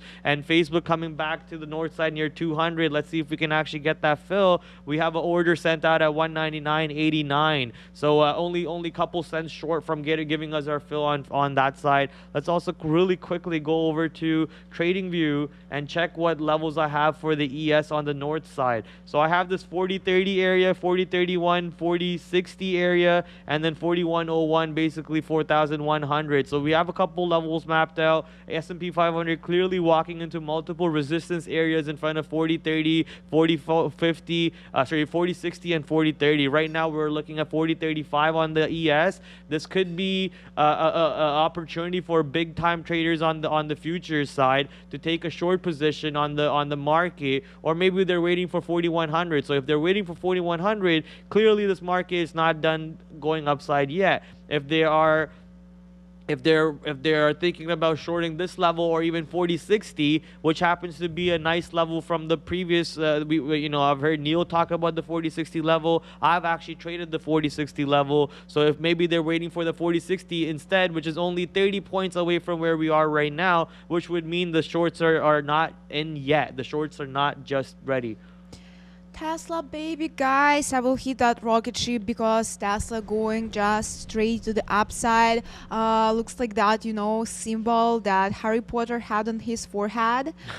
Cute. So yes, Tesla at 786, guys. And let's look for more levels. So basically, we now at this 787 level. If we broke that one next, as I can see, will be 800. I would love to see Tesla to be 800. And again, a little bit sad that earlier in the morning I tried out this long out of this levels and was hoping for that 777 level come earlier, but what can I do? It came only at 12. For the rest of the day, we were just moving sideways, but I hear that rip came, and I hope you guys caught it. Yeah, 777, the lucky number, in casinos and so on. Never know what the story behind that number is, but, lucky number 777, if she took the breakout of that, probably a winning trade to the long side, right? A loser trade for me. Losing trade? Yeah. Oh, man, I thought Wrong it was timing. from 777? 2777. 2777. But Tesla back to 1K is the question that everyone's asking, obviously. Let's see if Tesla can actually manage to do that with this beautiful green day we're having in the stock market. I'm sure my dad is happy watching the market be up today, almost 4% on the NASDAQ, 2.5% on S&P 500. Straight to the moon, we're going across the board. Now I would like for Apple to get back to 150. Apple getting back to 150 would be a beauty, but we got quite a bit of a way on that one. Apple's been a little weak, obviously. I'm not sure if the catalyst of Apple canceling their what's it called? I'm just trying to get short on Apple at the moment. I'm not sure if the catalyst that the Apple canceling their iPods is a bad news or a good news. I would consider it as what did you say? Sorry. They're not making iPods anymore. Nah. iPods. They hadn't realized they're still making those, he says. Yeah, basically. I guess that answers my question over there. My idea was basically, I wonder if how much of that business will disrupt them, because, at the end of the day, not Tether. Why am I talking about Tether? At the end of the day, iPods have been out of the picture for a long time, ever since iPod touchscreens came out and then iPhones came out and everything. They've been out of the picture for a long time, so I'm not sure if Apple is weak because of that or because of supply chain constraints, or and they already don't guide for this year. They haven't been guiding since February of 2020, so we don't have any guidance coming in from Apple. Sean mentioned that he's also short on Apple from here, risking the high of day, which is around $148.11. So pretty same thesis for me and Sean over there. Let's see if we can turn this into a multiple dollar per share winner all the way back to 146. But if 147 comes into play, we are going to be thinking about covering some 147 for a dollar per winner. We're not going to hold it for that glory move all the way to VWAP and not realize any size of our trade. S&P 500 seems to try to come down a little bit. I'm still watching green candles on my 3-minute chart. Same thing for the NASDAQ also, so I'm yet to see a red candle on my 3-minute chart. But overall, the 4035 level, 4030 level seems to have found some resistance for now. Might just give us a tiny scalp short to the downside, or 4035 actually continues to break out and we get another long move on stock market before we actually get that short near 4060 areas on S&P 500. So let me just quickly go over here, throw out my stop on Apple.NQ, throwing out my stop on this guy, and I'm gonna move it a little bit further than the high of day just in case. 148 and a little bit past high of day, and we'll do Do I want to give it that much of a wiggle room? Yeah, we might just have to. So we'll give it that much of a wiggle room. Looks like I see my first official 3-minute candle on the S&P 500 close in the red direction. Yeah, it closed in the red, so this could just mean that the markets are getting ready to push down. I'm actually going to move that chart to a 5-minute chart. So let's see if it's closed yet on the 5-minute. It hasn't closed yet on the 5-minute, obviously. So once it closes on the 5-minute, if it closes red, I'll be very happy with that one. And then we'll jump right back into our Facebook short, which we never got filled on. Looks like 199.89 is the high on Facebook. Never got filled on that one, poop, not gonna be involved in that one. But AMD, we're gonna get involved in AMD right now. We're gonna get involved in AMD right now. Come on, let me get involved. There we go. We're involved in AMD right now, and we're trying to also capitalize on that direction to the downside after getting burnt quite a bit on said trade. So sending my stop out on AMD here real quick for the high day break. Bop bop bop bop bop bop. Orders are sent out. Canceling my entry on Facebook because clearly it's not gonna come into play now when the market's getting ready to push to the downside. That's hoping that 40-30 doesn't hold up on the S&P 500. Today smells like shorts covering. I mean, today's a pretty good bounce day. Now, was it short covering? Is it you know, people thinking that the market has pooped enough and it's time to go long? Who knows what the reason is? But you know, the best thing is that we're getting this type of moves in the stock market. It's not just straight to the downside, because trust me, if this market goes straight to the downside every single day, you're not gonna have buyers coming in for a long time. People are gonna be scared. People are already losing money. People are gonna lose more money if it's just straight to the downside. Look how much liquidity has evaporated from the market because the market fell through the roof. Robinhood is talking about losing people. Daily active user numbers are going down because the market's coming off. Coinbase said the same thing about their in their earnings report, that because of the crash in the crypto market, the daily active user base has gone down too. So you don't want that to happen in the market. You want some longs to happen. You want some shorts to happen all across the board, so everyone's happy, and obviously the geniuses are the ones who are making money. Prad Valeriia is actually strong. We touched that VWAP at 12.72 and never went lower yet. Here we're holding that support at $13.07. We are now at 13.14. Let's see that if another jump for Valeriia will come. But again, as we can see, I don't think that it's following Nasdaq that much, as we saw how Tesla jumped, for example, with this move to the upside, but Valeriia was not able to break that resistance at 13.20 level. So let's see what Valeriia wants to do. Yeah, Valeriia, let me just quickly switch over to Valeriia here. VERU on NQ. So as I mentioned, Valeriia, you know, I'm expecting it to continuously find support in front of 13 to 12.50. It is doing that exactly, finding support in those areas and proving me that I'm a genius at what I do. All right, jokes aside. Jokes aside, Lucas and Fahad I don't know what's going on. Like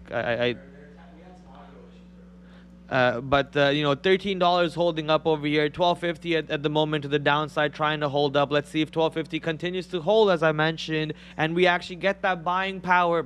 We actually get the buying coming in to push us to back to $15. But knowing that $15 has a pretty big resistance coming in, we might actually not break out past that. So because we might not break out past that, are people even thinking about going long on the stock at the moment? Sean just mentioned Prad, look at Apple, my friend, and yeah, baby, Apple pushing to the downside, 24 cents in the money on Apple, but AMD not really working for me, not sure why, but you know what, who cares? Let's take some profits. We were risking about where's our fill? We got filled 147.92, and we were risking the high a day pretty much, so 20 cents risk for 20 cents in the money, so that warrants like at least one lot profit target to the downside. Let's see if we can extend that move a little bit more. AMD looks like it wants to go burn the stops on the high end before it actually pushes down. Facebook 200 short was clean. Facebook is pushing down even more right now, and it looks like he's in a Facebook short, I'm guessing, because he says let's go. So let's go, baby. What time is lunch? It's already been lunchtime for the past 23 minutes. So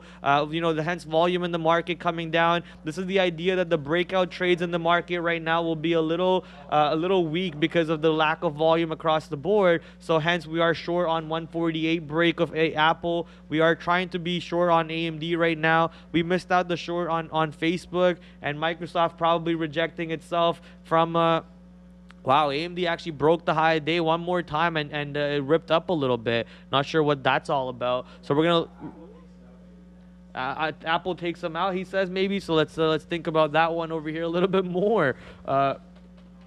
Take some out over here. Let's cover some. There we go. Instantly fill, and that's not a good thing. Anytime you get an instant fill, that means you might be on the wrong direction of the trade. But let's see if we actually get this pushed down a little bit more. 44 cents in the money now. Okay, let's throw another exit down here. Let's see if that one fills us for us. And let me also recreate my stop on Apple in case it does not end up working out. AMD, what do you want to do for us? Why aren't you just crushing to the downside, AMD? What's wrong with you? I'm just going to be done with AMD overall. Leave that one alone. And let's go take a look at what stocks you guys are talking about. Dive.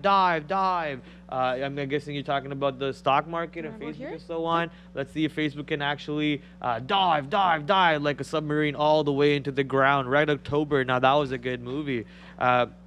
We got a special guest for you all. He looks like he's kind of blended in with the background, though. But let's see if you guys can see him. There we go. Not that special. This view got a lot worse with me sitting here, by the way. So, no, I had to come over here because I'm getting a little bit anxious with your Apple comment there. So this is the thing. You already have a very nice trade, short 148. Same trade I have. When it goes down like that, and like you said, you're 1-to-1, like my out was the same as yours, 148.25. So it's like when you go down there 1-to-1 on your ratio, I took out 20%. And that's what I messaged to Prad. I mean, look, do we think Apple could completely fall down? Yes, but we still are shorting Apple in an up 4% market. So, Prad, that's what I'm saying to you. It's like, and I'm the king of scalping out. I mean, everybody knows that. So, and then I get mad at myself. I actually just sent I'm still long AMD, $7 in the money. Today? Yeah. Wow. But the point is that I'm already out of 90% of that trade. And I got out early because I scalped it out. But that's, it's part of your strategy to try to hold on to a little bit. So if Apple winds up falling off the face of the earth, great. You'll still have 80% of your trade. Yeah. You know what I'm saying? But then if it retraces all the way back to 148 and then maybe even 148.25, then you're like, oh man, why didn't we get any out? Yeah. So I feel like, Prad, it's like paying yourself first. I think that's super important. And then the other thing that it lets you do, Prad, if you don't, just to put some more tools in your toolbox here, is if it goes back to 148, what else can you do now? What other option do you have? Reload, take the breakout. You're reloaded. Yeah, exactly, right? And so that's part of winning. It's like you're not going to be perfect on every trade, but you got to pay yourself first when you're right and I just messaged Brendan. I said, trading is like impossible. Like you take a long Veru, it goes up $3. You don't know what to do because you think it's going to go up $4 or $5, and then it just comes right back down, and then you get out, and then it goes right back up, and yada, yada, yada. So, it's like don't be greedy. Pay yourself first. I'm seeing some people on the chat there, and I think that's, hey, what's up, Andrew Bakes Cakes? What's your favorite cake to bake, my friend? Yeah, no. Oh, and I'm short Affirm. Right now. Affirm went into 20. I just saw someone rate something about 24 there at Affirm. That's what I'm short. Yeah. What's it at? 2350s. 2350? Yeah. What? Okay, I think that's fine for me. I was wondering where. I think I'm in around here. You're probably Does around that look here. like that? Yeah, I don't have Valeria's charts up or anything here. So okay, so that's good. So Sean, can you still post my trades? No, I mean, I can't. I don't trade too much. I'm trading right now actively. Prad hacked by Sean. Yeah, I'm going to get out of here. I just wanted to come in here and talk a little bit about that Apple trade. I don't know what Apple's doing right now. 50 cents in the money from that level. Attaboy. Yeah. 50 cents in the money from 148. Yeah. So that's where we took some out. So, okay. So all is well. And I just wanted to talk to you guys about it because I heard you say, I got out. And whenever I get out like that, it runs you over. Yeah, It means I'm on the wrong side. But you're already on the right side. That's right. You're already short, and it's called profit taking. Yeah. It's like your parlays, Prad, Like, you could have an 18-leg parlay But imagine you hit 16. One guy screws me over. Right. One So guy. we're not. So what we're trying to do is we're trying to bank. Like imagine you're playing your parlays and you get like 10 right, and then you could cash a little bit out, and then maybe you let the rest of the 8 ride, something like that. Dude, look at this one. Yesterday, all I needed was Devin Booker to make 1 3-pointer. What? That's One a sick, 3-pointer. sick. And he didn't. He didn't make a single 3-pointer. Out of 4 attempts, he went 0 for 4. 1 3-pointer. That's all I needed from him. Wow, I'm that looks asking good. the Put that bare up again. minimum Put that from up these again. Let me guys. see what else you I'm got up asking there. the bare minimum from these guys, man. All right, so we got the Dallas Mavericks. That's already a great call there. I mean, they're at home. Chris Paul, Jaylen Brown, some more Chris Pauls. You got Luka Doncic with 4+ assists. That's nice. DeAndre Ayton. Yes, you're doing like what I do. You play those low ones. Yeah, yeah. And put them together. And I just know. rack 'em But you all. always get screwed by one. I notice that happens to me too. Like I put Draymond Green like 3+ rebounds, and he somehow gets 2 that So game. disheartening. Wow, It was Veru's by about 1 to break point. 13. But all right, I'll get out of here. I don't know where Miss V is. I'm gonna go reload some coffee. We had a nice salad today. I think yours is like chicken with rice, maybe. I didn't really see what yours Super was. chicken day. With some side veggies. But all right, guys, thank you so much, and thank you for all the kind words again. Look, we wouldn't be where we were without the viewers. Prad's been just killing it on the midday show, so give this man some love. I mean, the guy sits here and talks to you for 3 hours and trades and is putting on some money and putting on the jokes and putting on parlays. So I mean, absolutely fantastic. I think we make a great duo, to be honest with you. Yeah. I may have to hang it up for the first 2 shows, or for the first show and the last show. We might have to find someone to work with Neil. It could be and like Tony and Neil. Tony and Neil. Yeah. Me and you, and then back with Tony and Neil again. And we'll sprinkle in some Luca there, some Brandon, some whoever else, Spencer, whoever else wants to come on. Yeah. I All think right. that's going to be a combo. All right, my man. Thank you for coming on. Yeah, thank you for actually helping me out on the Apple trade too over there. Apple trying to reverse a little bit like you mentioned, which would be something that will be happening. Apple now only 40 cents in the money for me. Market trying to go back up. AMD once again burning me. So AMD not really doing what I wanted to do for us. But we have our stop sent out.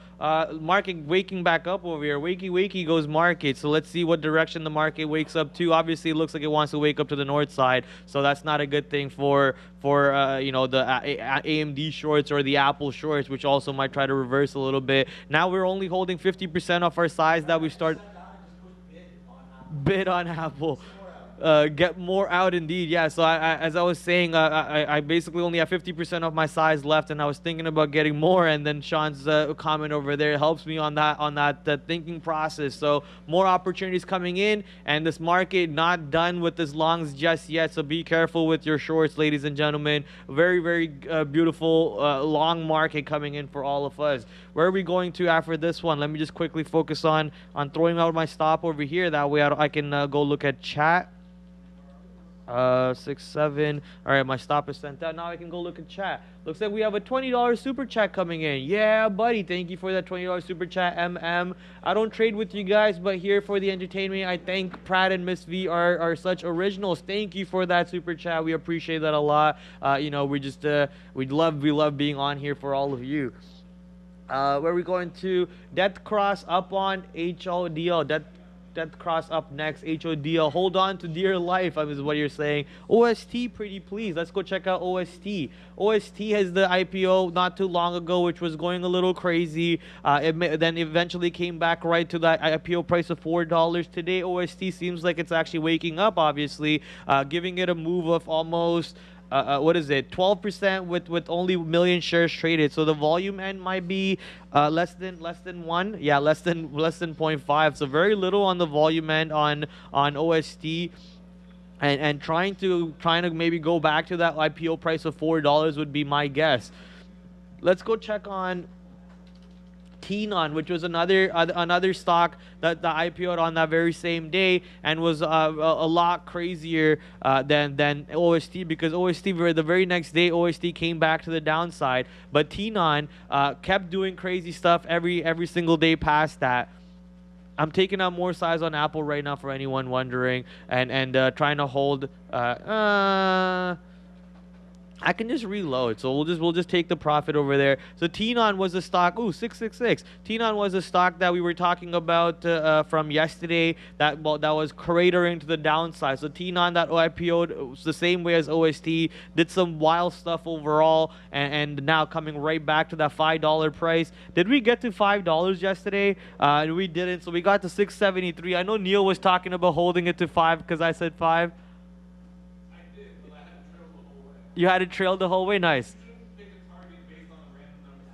Right. So the answer Neil's giving you is exactly the answer that everyone should be following. Is, you know, you never should follow a number just because someone threw it out. He trailed his stops all the way to the downside. So I think he got probably, I'm guessing, if I was to guess, if he trailed his stops, I'm guessing he got on the back through of 8 or a back through of 9 exit, which was still a big winning trade for the homie coming in. You know, big short trade coming in for Tnon, not Tnon, yeah, Tnon. You won. Check the daily. Thank me later. You won on NY, NQ. There's no volume on this one, so I don't even know if it's worth for me to check the daily on this one. You won.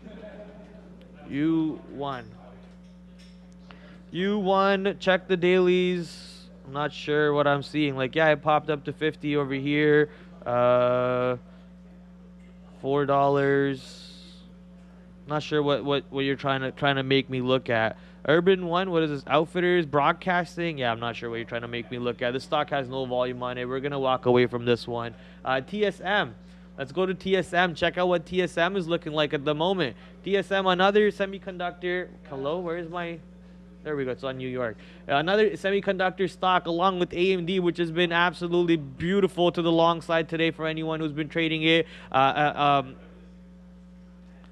You know, AMD has been beautiful for anyone who's been trading it today, along with NVIDIA. Maybe NVIDIA, another stock that has been ripping to the north side. I'm actually going to quickly go over here, take a look at what AMD's levels could be to identify some key levels to trade out of that. Maybe 96, maybe 98, 97. What does this one say? 96.23. So we'll wait for 96 to break if that break actually happens, I guess. But coming back to TSM, can I get my chart on TSM? Just watch the semiconductor ETF for the most part, and that'll give you the idea of what's going on across the board. Ooh, nice little short opportunity actually on TSM coming in. High a day 91.11. Yeah, we're going to take that short right here on TSM. We're going to take some size over here. I'm going to take more size over here to the downside. Try to stuff the stock down a little bit. And now I'm going to throw out my stop. Let's see if we can get that push to the downside. We're not going to risk too much to the upside, though, because we did take quite a bit of a size over here. We're trying to stuff it to the downside over here. Let's see if it can happen. 91.11 is the high day at the moment, and my average price is 91.99. Market's still trying to go up. Apple coming back to the original price where we were short at. I believe we were short at 147.80. Let me just go confirm that we were short at.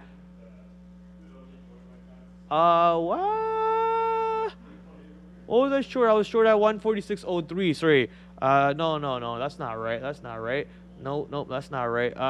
Who cares? Oh, right here. 147.92 is where I was short. 147.92. So we're now at 147.75, 76 on Apple. 148 coming into play very soon. Let's see if Apple can actually get rejected from 148 one more time, allowing us to reload on that trade. Facebook also getting back to close to 200 right now. So Facebook is probably something that we can look at as a reload. Well, not a reload, but as a trade to take part of. So what am I trying to do here? There we go. So let me just throw out an order on Facebook at the high day, and then we can try to see what happened. Why didn't I get filled? Oh, it did. The chart wasn't Facebook chart. That's why it didn't show me the picture. That makes a lot more sense. Now, TSM on New York on this screen for myself, though I can watch it in case I need to punch myself out of that trade for any moment. All right. Short coin to oblivion, please.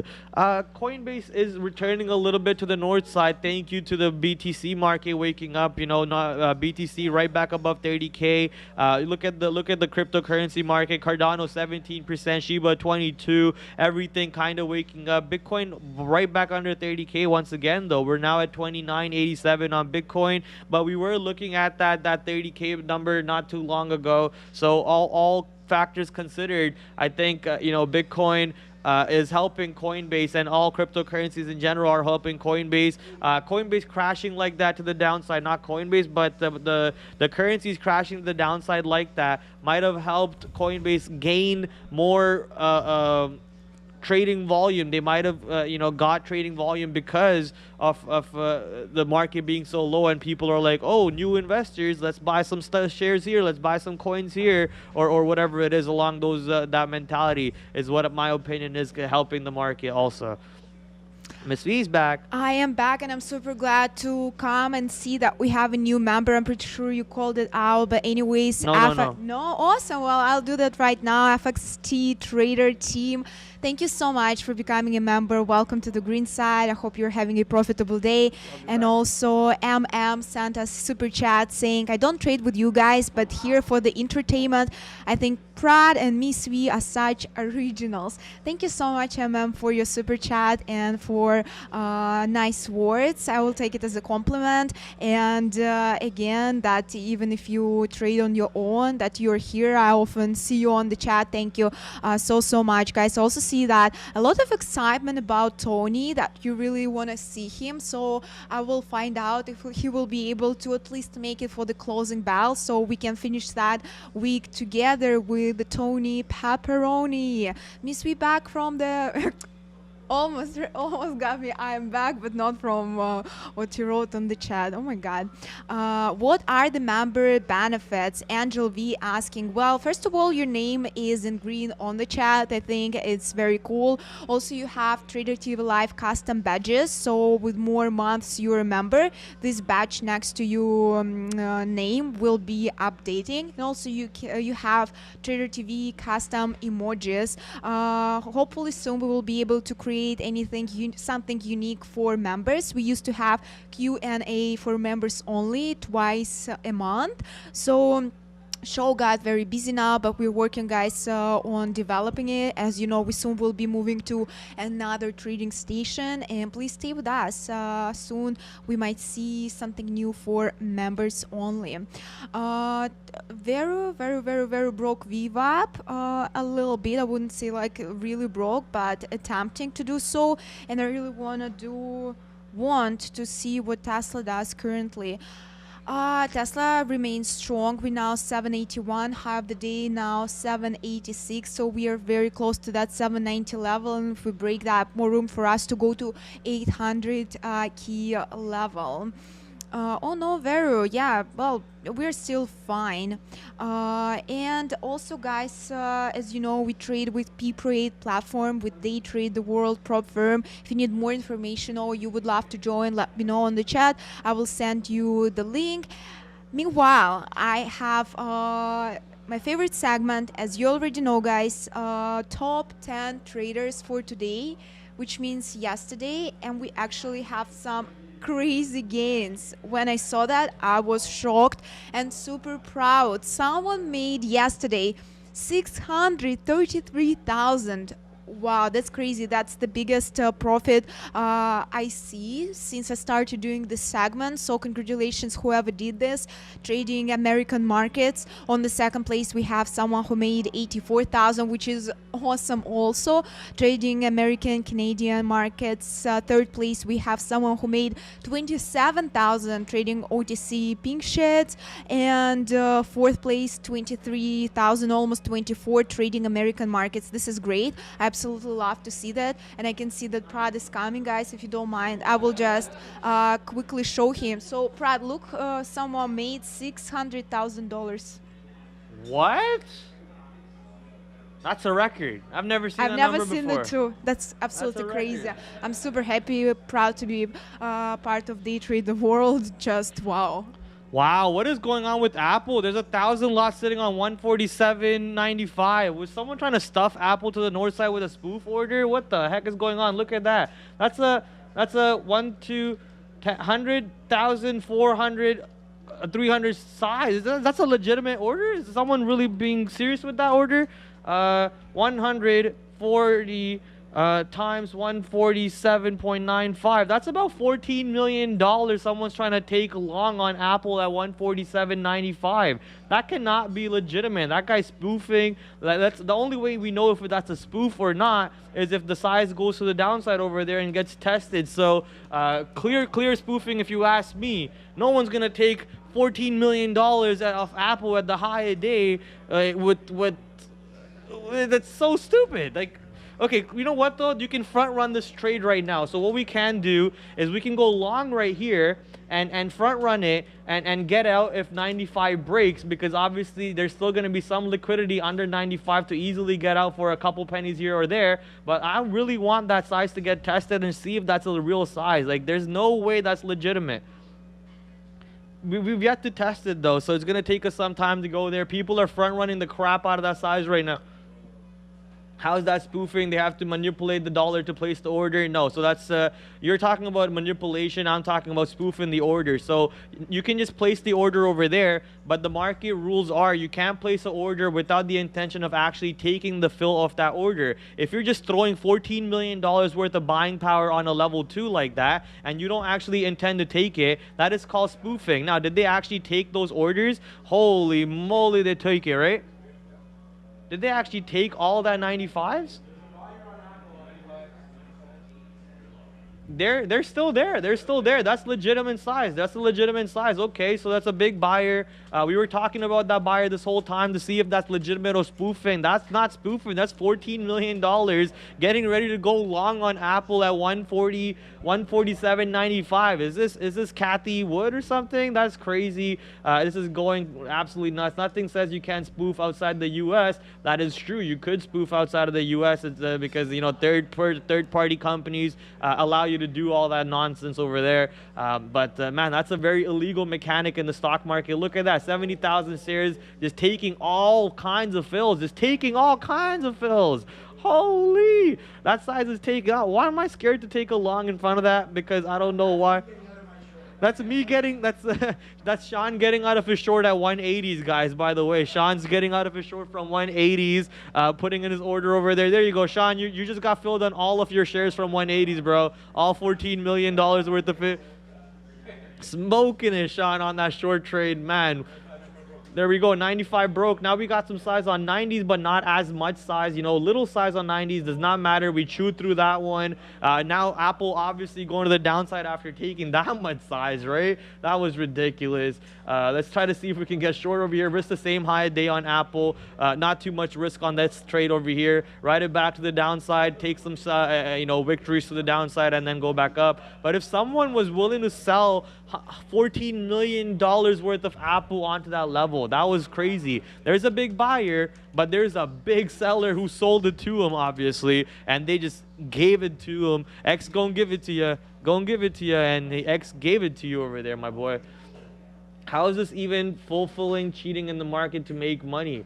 How is that even? I'm not sure what the sentence over there means. FX to take over hood would make it worth much more. That's what we were talking about. That's right. That was the topic we were talking about, which was FX taking out taking Robinhood into their own portfolio, merging with them, and then converting Robinhood into overall, maybe FTX turns into not just a crypto trading broker, but also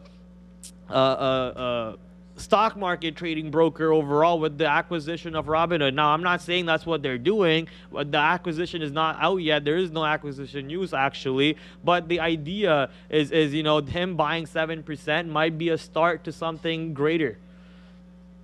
My ex tried to, Affirm, I see another short at 24. Any thoughts? Any thoughts on shorting Affirm at 24? Let's go check out Affirm at the moment. Affirm 24. Yeah, I like that idea. Let's see if we can actually get that short fills around there. I did mention though, you know, Affirm could rip up to the north side with the overall market. So right now with market coming off, well, it's not coming off just yet, but if the market does manage to come off, it could give us some trades over here on Affirm. I'm just waiting to see if how the market plays off right now. Obviously, we are still getting rejected by the 40.35 level on the market. So maybe, yeah, maybe I take the short on Affirm. It's not on SSR, so we'll just cross over, take that fill on Affirm. Let's see if we can ride this one to the downside also, along with the overall market. Market's coming off right now. We are short TSM, we are short Apple, we're short Affirm. What is Facebook doing? Facebook managed to get back to 200, but then Facebook didn't really do anything past that. We're still bouncing between 200 and 199 on Facebook, and Facebook didn't actually break 200 again on the second or third time going back up there. So that's a good thing for Facebook, for anyone trying to short it near 200. UVXY still dropping. That is correct. UVXY still dropping, and the market's coming off too. So hopefully UVXY finds buyers around 16 and allows it to not drop anymore, and the market actually drops from 40.20 to at least 4,000, which is where the VWAP is on the S&P 500 market currently. So S&P 500, let me show you what the futures looks like. Here we go. Here are the futures. And VWAP pretty close to 4,000. If 40.20 can break and go to the downside, I think we go to test 4,000 and then find some buyers around those levels on both of the markets. Whereas Affirm at the moment, Affirm 20 cents out of the money, and TSM 11 cents out of the money. Affirm is we're giving that risk on Affirm till 24 around $24. News on BA getting hit hard. Boeing getting hit hard. Let's go check out Boeing. Boeing had earnings report, and oh my, what the? Okay, this is not earnings report. This is a something happening now going on in Boeing. So yeah, maybe are they talking about it on the news channels? So US FAA has told Boeing company that certification documents for 787 Dreamliner are incomplete. Could you show me the article? Absolutely. Yeah. So yeah, they still are not completing their 787 documents, and exclusive too early to say whether FAA concerns over Boeing 787 documentation will lead to further delays. Yeah.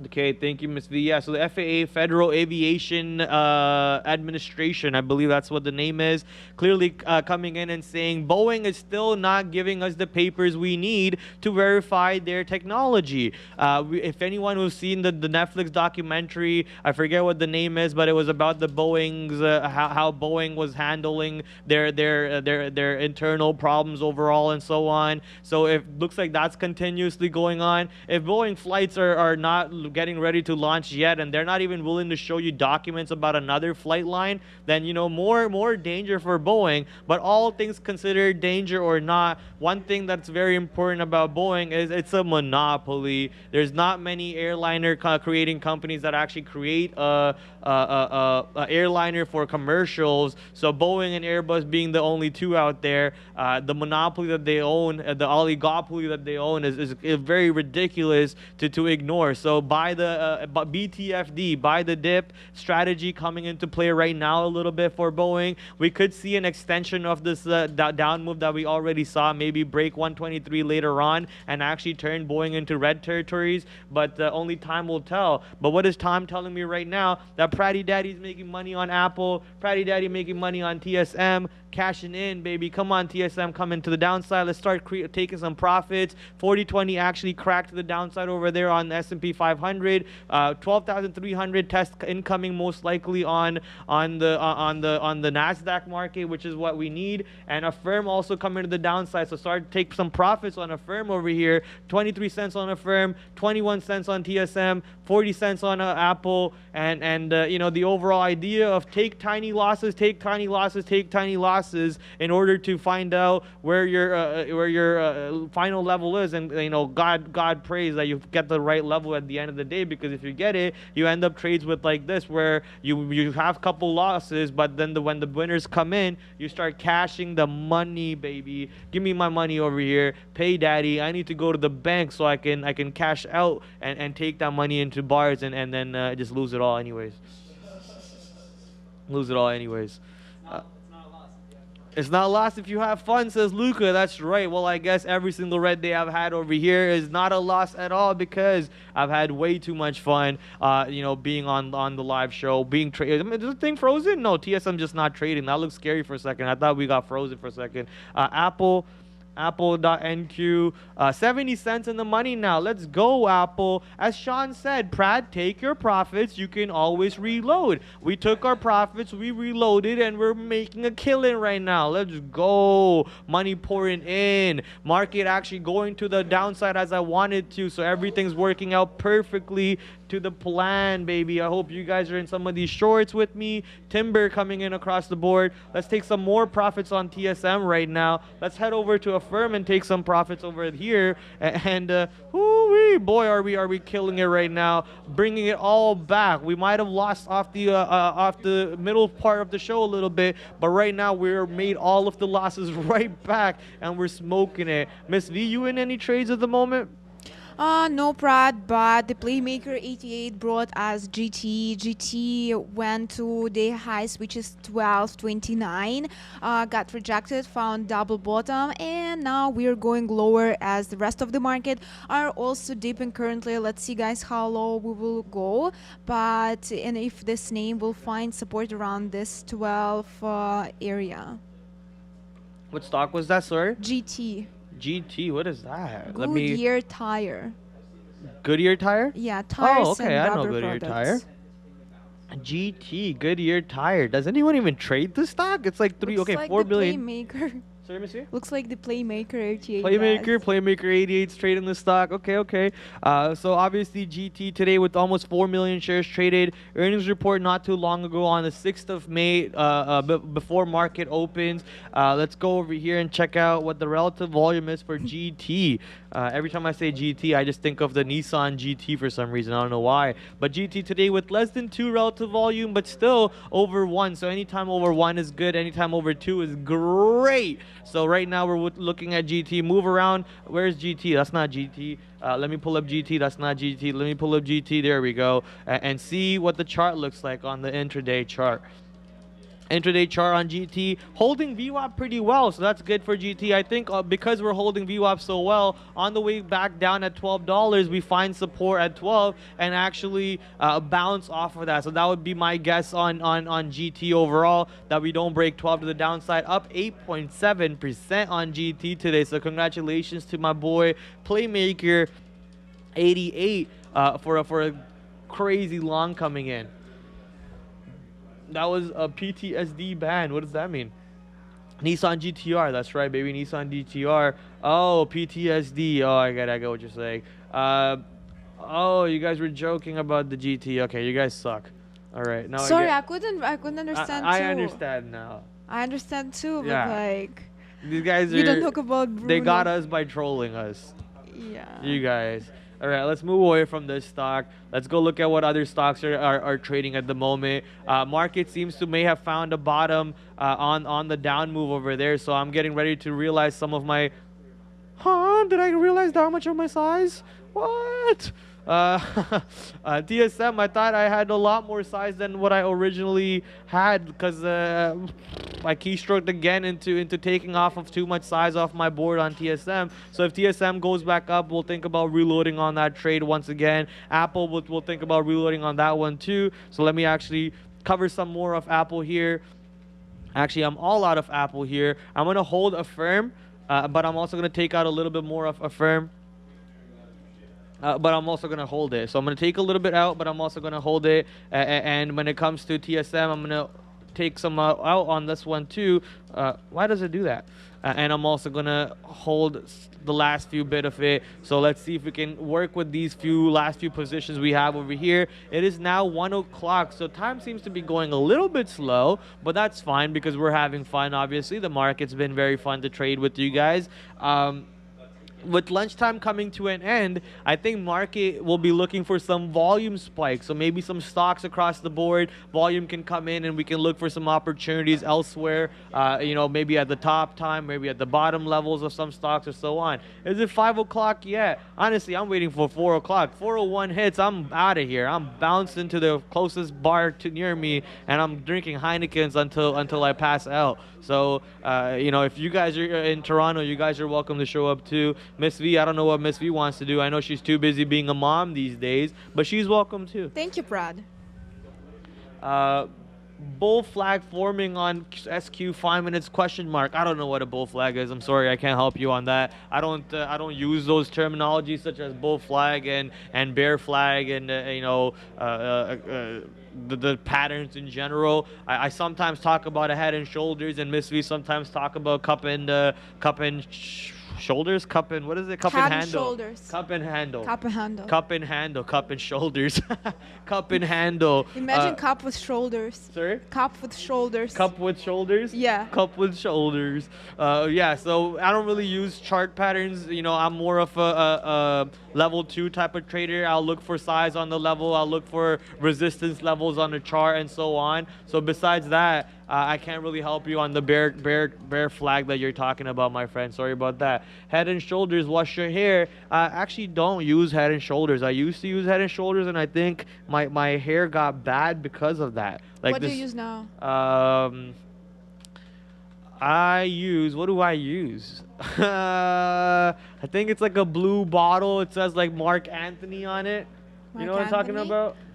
I'm not sure, but it's actually good. I feel like, you know, Head and Shoulders, it just, like, they combine everything together. And usually when people do so, it never works properly. Yeah, that's what it is, though. Like, they talked about, oh, this is the one. They talked about, yeah, right here. Mark Anthony Argan bottle. Nice. It's like $39 for 2 bottles. You get the shampoo and the conditioner. Nice. Made out of argan, Morocco. I don't know what any of this means, man. Listen, I just asked my mom what's a good shampoo, and she goes, "This is a good one." I'm like, okay.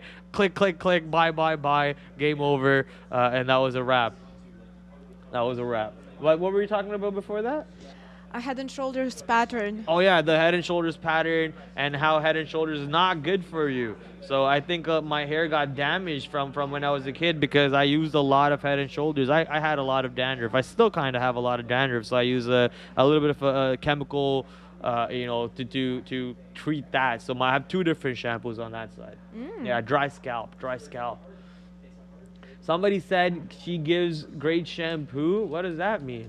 I say 15% going bald. You know what? That might not be a bad idea at all. It might not be a bad at all. Have you ever been bald? When I was a kid, maybe. When I was like you know, like 14, 13, 12 years old, maybe I did it. Yeah. But besides that, no. Not too long ago, I had a buzz cut. Yeah, buzz cut looks great on you. I had a buzz cut. I have a nice head for a buzz cut, people say. Nice and round, like a football, so you can kick it around. All right. So the sleeper better gets in? Sorry? For the sleeper, like, better to get in? For the sleeper? Sleeper. From a room. Yes, that's right. Better surface area for the slipper. Right. That is correct. All right, 5,000 likes. Prad goes bald. I'll do it for 10,000 likes. How about that? Give me 10,000 likes and I'll go bald for you guys. Yeah. And I reloaded and I got out again. Let's go, baby. Learning from Sean. HRB, Prad. It's such a weird stock, but has been going crazy. HRB from Mango Davila. Let's go check out what HRB is. 2 million shares traded today. What is HRB? HRB is, don't know what this is. Oh, H&R Block? Oh, I know what H&R Block is. So obviously HRB had earnings report not too long ago and actually beat earnings report if I remember correctly. Yeah, there we go. They beat earnings report and that allowed them on that day to go down a little bit. Market was weak. What can you do? Market sucks. Everything sucks at that point. But today or the day after that and the next day after that and even today, HRB has been absolutely on a tear. Is this all-time highs? No, we're pretty far away from all-time highs on HRB. But I think we're going to see resistance coming in around these levels. So these levels are going to be barriers most likely for the stock, not allowing it to go too far to the upside. So I'm just throwing out some of these levels that I would like to be interested in when the stock does manage to go there. Right now, I think this barrier around $32 is very evident, very clear in my face for me to think about a long past that. So high a day today, 31.73. I think you can think about a short over here. Stock's up 3% today. Clearly, it's exhausting. It's up moves that we're watching. So watch this move. It went how much did it go up on this day? It went up about 14% on that day. It went up another 7% yesterday, and it's up about 4% today. So as you guys can see, the range that it's extending on has been getting lower and lower. So the extension of that range has been decreasing and indicating to us that the stock might be getting closer and closer to a resistance. Obviously, that resistance level for me, based on what I think is a resistance level, is around $32, and it's coming into play slightly. Let's see if that is the overall trade over there. Someone mentioned, here we go, Tesla. Miss V, you want to talk about that? Just wanted to, a few people talk about Tesla. As guys, Tesla is trying to go back to day highs. We're now at 780 level, above that, and QQQ also trying a little bit, so we have all chances to go back to that area. And again, I'm super excited. Just vibing in here. It's Friday, guys, and coming back to Tesla. Let's see. Power hour will begin in 2 hours. We will see when more volume come, if it will break Tesla even higher. Yeah, market trying to go back to the upside, and obviously market goes up. Most likely Tesla goes along with it, and if Tesla goes along with it, most likely market goes even more along with it to the upside, taking everything around the world to the roof. So that drink looks good. Yeah, it's a passion fruit tea lemonade. I've been liking this a lot. Hopefully they don't take that out of the menu. I'm going to be very upset when they do that. They actually started playing some good music for once for their testing over there. So because they started playing some good music, I was bouncing and bopping for that while Miss V was obviously working her butt off over there. So thank you, Miss V, for working while I get to vibe out a little bit.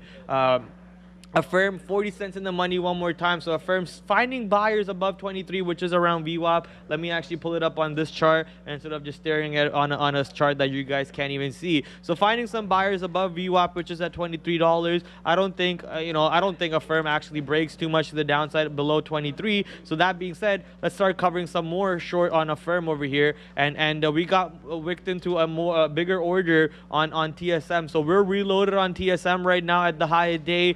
Taking back those fills over there. What did AMD do? We missed out on AMD. So AMD 96, looks like that was the short at AMD 96, and we weren't part of that one. So who cares? Walk away from that one. What is NVIDIA doing today? NVIDIA doing, 180. Okay, not bad. Up 10% on NVIDIA, ripping through the north side. But right now, obviously, finding some resistance coming in around 178. Team Solo Mid, that's right. Team Solo Mid, TSM. Man, what type of memories I have, what good, amazing memories I have of watching League of Legends, watching Reginald, Darius, even Wild Turtle days, Double Lift days, man. League of Legends, that used to be a game. Team Solo Mid, now it's a team. Where did you go? Where did you go? You're non-existent in any league. Bjergsen left you. Your team's dying across the board no matter what team you look at, Valorant or anywhere you go. They're struggling, man. TSM has been struggling as an esports organization. And 100 Thieves has been absolutely taking off right now. I am Challenger. Wow, okay. The highest rank I got to was Platinum. I never got to Challenger. Surprisingly enough, most games that I play, my rank is Platinum, and look what name they call me. They call me Platinum Prad. That's right. Right? So that's very surprising to me that that they matched up like that. Nice. I'm watching you while you play League. That's true right here. We're playing a different league right now, and you guys are watching me play League. And then this league currently, once we got where we got reloaded on TSM immediately starts pushing back to the downside. So 11 cents in the money on the reloaded, and Affirm continuing to try to go back to $23 or so. So let's see if Affirm can actually push down there for us even more, so we can take that profits, that money. Number 1 stock on the day for me, Apple. Number 2, Affirm. Number 3, NIO, and number 4, TSM. So let's see if we can make TSM the number 1 stock of the day for me, because TSM is literally the one of the most size I took on the day. The only 2 down stocks I am on, AMD and Facebook. I mean, why would I not be down on those? I've been battling the shorts on them all day, and I hit the mental loss limit that I'm allowed taking on a stock. I have like a number that I'm okay with losing on a stock, and I hit that number on both of them. So no longer am I going to be thinking about shorting Facebook or AMD for the rest of the day. Clearly, I don't have the read right on those ones, but I do have the somewhat of a right read on Apple and other stocks around there. Affirm back to $21 soon. Maybe over the time span, but maybe not today. You know, I don't think we go back to 21 on Affirm today, but if we do, I will buy you a cookie myself. If we do, I'll buy you a cookie, because, man, that's going to bring me more money on the Affirm trade over there for me. So I just got to wait in case that happens. Hence, we have our stop already out. That's a lie. I don't have a stop out, but I will get stopped out when it does go up, or I will get reloaded and then get stopped out on a second chance of taking the same trade that I already took at. Market getting ready to push to the downside. Looks like the 40.35, 40.30 area barrier that I was talking about is actually acting as a barrier. So make sure you're taking your profits, and don't try to finesse and haggle your trade over here on the long side. If you're long on any stock, just be very careful and don't bungle your trades up for you. Now I want a cookie. Well, you should have called out that Affirm goes to 21 for me. Obviously, as Neil mentioned, you know, just because someone said $5 doesn't mean I'm holding it to $5. I'm going to trail my stops on the way down. So if 23 breaks, I'll trail my stop for the break of 23 or something along those lines, and I'll keep on bringing the stop down and hold the last few shares that I have that are going on for me at the moment. Lunchtime has come to an end. We are at 1:08 Eastern Standard Time. So can the volume come into the market? And if the volume does come into the market, does it go to the upside? Does it go to the downside? Does it go sideways? Those are the questions that we're all dealing with at the moment, and everyone's questioning those same questions. So we'll have to just wait and see. Many men wish that upon me. I don't cry no more. All right. Maybe some long profit takings. You're right. That could be some long profit taking coming in right now. They could be, just trying to get out the way. They made enough money for it today. Markets have ripped. Nasdaq went up 3.5%. S&P 500 up 2.3%. Markets have been ripping, and it's a weekend. It's Friday. People maybe are thinking about taking their profits and run away into the weekend and enjoy their weekend after this. Is tumultuous a word? Is tumultuous a word? I think I've heard that in a movie.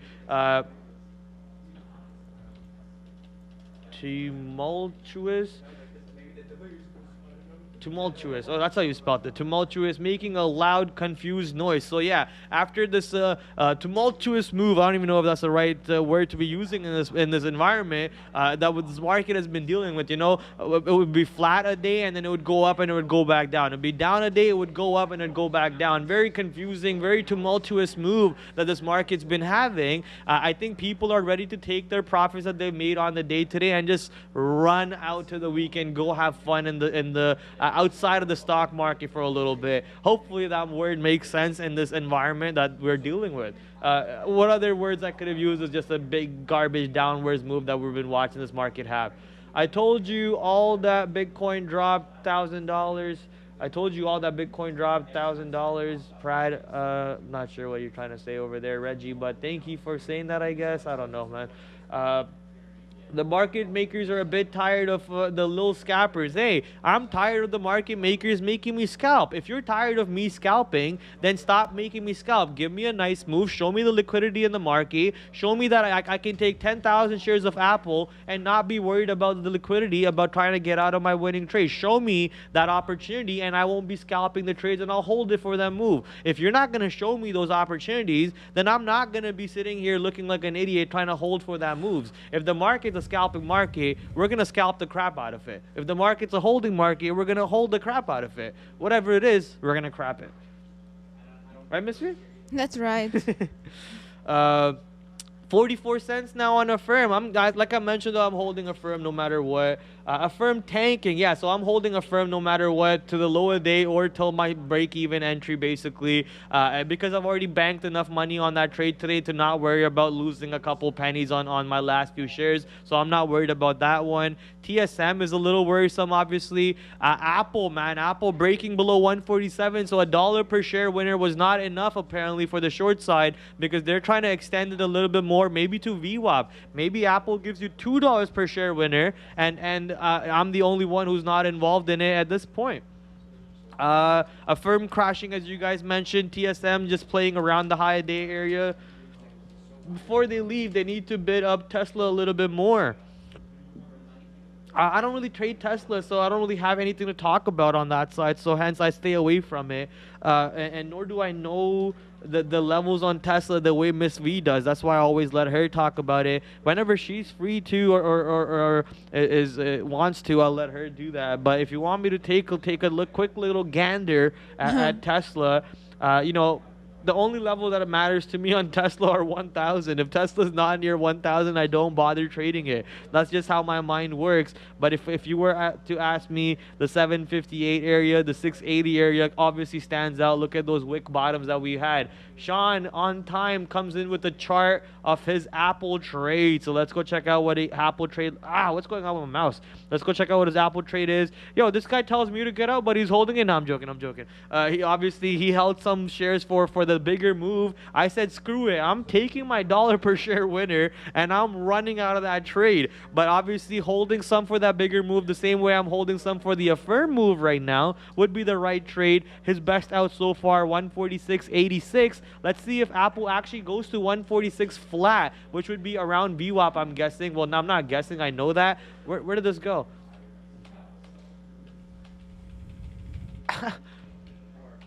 There you go. What was that getting screwed up? I was trying to use the Windows arrow keys to move my window over there. TSM coming down and affirm 60 cents in the money. Show me the money, money, money, money, money.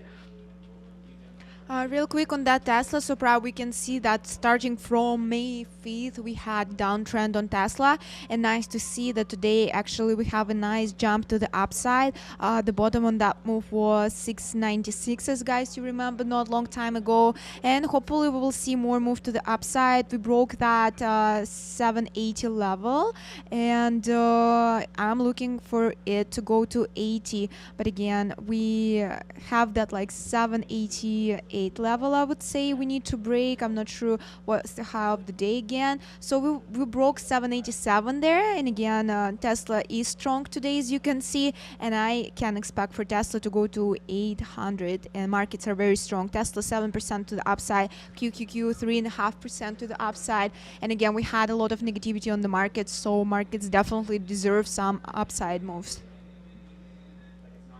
Wish death upon me, yeah, I don't cry no more. So someone in the chat goes, they need to label the charts. I can't tell what stock they're pulling. Right here, my boy, right here, Tesla.NQ. And if we go over to Miss V's screen, Miss V, can you pull up your chart for a second? As you guys can see in the top left corner of the chart, it says right there, Tesla.NQ. Right there, the nice and black. And same thing for me, it's nice and white over here because my chart background's black, so it's nice and visible for your eyes, obviously. If I make this label bigger, it's not going to look good on the chart area, so that's why... he said make the symbol. I had it bigger last time, but you guys made me make it smaller. You guys made me make it smaller. No? So if you guys want me to make it bigger, I can make it bigger. So yeah, we can make it bigger. Last time I had it bigger, but someone made me make the thing go smaller.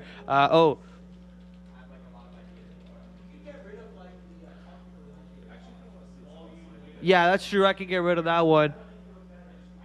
All right, yeah, I'll revamp this for tomorrow, for Monday for us. But obviously, right here you can see the stock name, and we mentioned what stock we pull it up anyways. Turn it sideways. What, you want Tesla sideways? You want it to just go down? Oh man, don't say that. That's gonna be bad. Miss V doesn't want that. Nobody wants that except for you, I guess, and maybe Bill, what's his name? Bill Gates wants that with his $500 million short position. He for sure wants that. If she has small hands, it looks bigger. What are you talking about, bro? Try watermark. Watermark up. We don't have watermark on our platform, I think. But we, as you guys can see, I'll make it bigger for Monday for sure. I'll try to put it in my sticky notes over here to make that a little bit bigger. Okay, next, moving on. Twitter might fall through VWAP. Twitter has been really weak today, right? Off the pre-market itself, it dumped a little bit. Obviously, the fear of the deal not going through because of a couple words of Elon being twisted. I think he said the word hold is being twisted around a little bit, but everything's being considered. I think the idea is still going to go through. I'm going to keep on saying it's going to go through until that day that it says we're not going to go through comes out. So based on that, I think along on Twitter, 54.20 is still a viable trade over here, but obviously just sucks that it goes all the way to the downside. What can you do at that point? 34 is the low a day in pre-market, and successfully reclaiming 40 on the return of Twitter today. I think 40 is going to be a level that's going to give us multiple long opportunities for the rest of the week, or even 38, 39 levels will be something to keep an eye out for. Were you trying to say something? No. Okay, I thought I heard you say something. No, just reading the chat again. Some ridiculous stuff going on. I don't understand. No problem, Miss V. We're always here for you. If you have any questions, just let me know. Oxy is being called out in the chat. Oxycodone, Oxycontin, Oxypetroleum, Occidental Petroleum. That's what was being talked about. Occidental Petroleum. Oxy today with 23 million shares traded. Another big banger north direction move for Oxy. What a crazy move, man. I remember taking that long on Oxy not too long ago. It was actually a couple days ago. You said bigger. Chat went nuts. Oh, true. Chat is crazy like that. What can you do? So here's my long on Occidental that I took on that day. Was a very clean long. I loved trading that long over there. Oxy today kind of having a very similar move. So this was the earnings day. This is the day that we're looking at today, going from $60 from pre-market all the way to 65, having that same barrier at 65 coming into play. So if Occidental can inch its way closer to $65, I'll be gladly thinking about that short opportunity. But make sure you're trading, you're watching XLE.AM, which is your energy ETF. Make sure you're watching the energy ETF when you're trading Occidental. And what is crude doing today? CLE, sorry, not CLE, CL/M22-NM. So crude still above 100 and actually up 3% on the day, 4% on the day, currently trading near $110 per contract. So crude still ripping up, or is it per contract? I guess it's called per barrel, right? They say per barrel, not per contract. Just a few more inches. Okay, dude. Hey, any more CLE, not Cleveland? Wow, we got a Toronto man in there. Okay. Like royalty. I see you. I was thinking that in my head. CLE, not Cleveland. But I didn't say that out loud because, I don't expect a lot of Toronto people in the chat. That's hilarious. That's hilarious. I hope you are from Toronto and I'm not. I am from Toronto and have zero clue what you're talking about. It's a Toronto rapper. He has a song called CLE, not Cleveland, because CLE is like a rough area in Toronto. It's like it's a little bit of a gang affiliated area. Rap music comes out of there a little bit. Toronto area? Yeah. CLE, Chester Lane something. Wow, never heard. Cool. Yeah, Chester Lane. It's a little bit of a gang area. Should go hang out there one day. Don't wear blue or red when you're going there, that's for sure. Why? Blue and red are gang colors, so you don't want to wear gang colors in gang territories, that's for sure. You're wearing both red and blue today. That is true. I don't want to get stabbed by either Sitting side. on both chairs.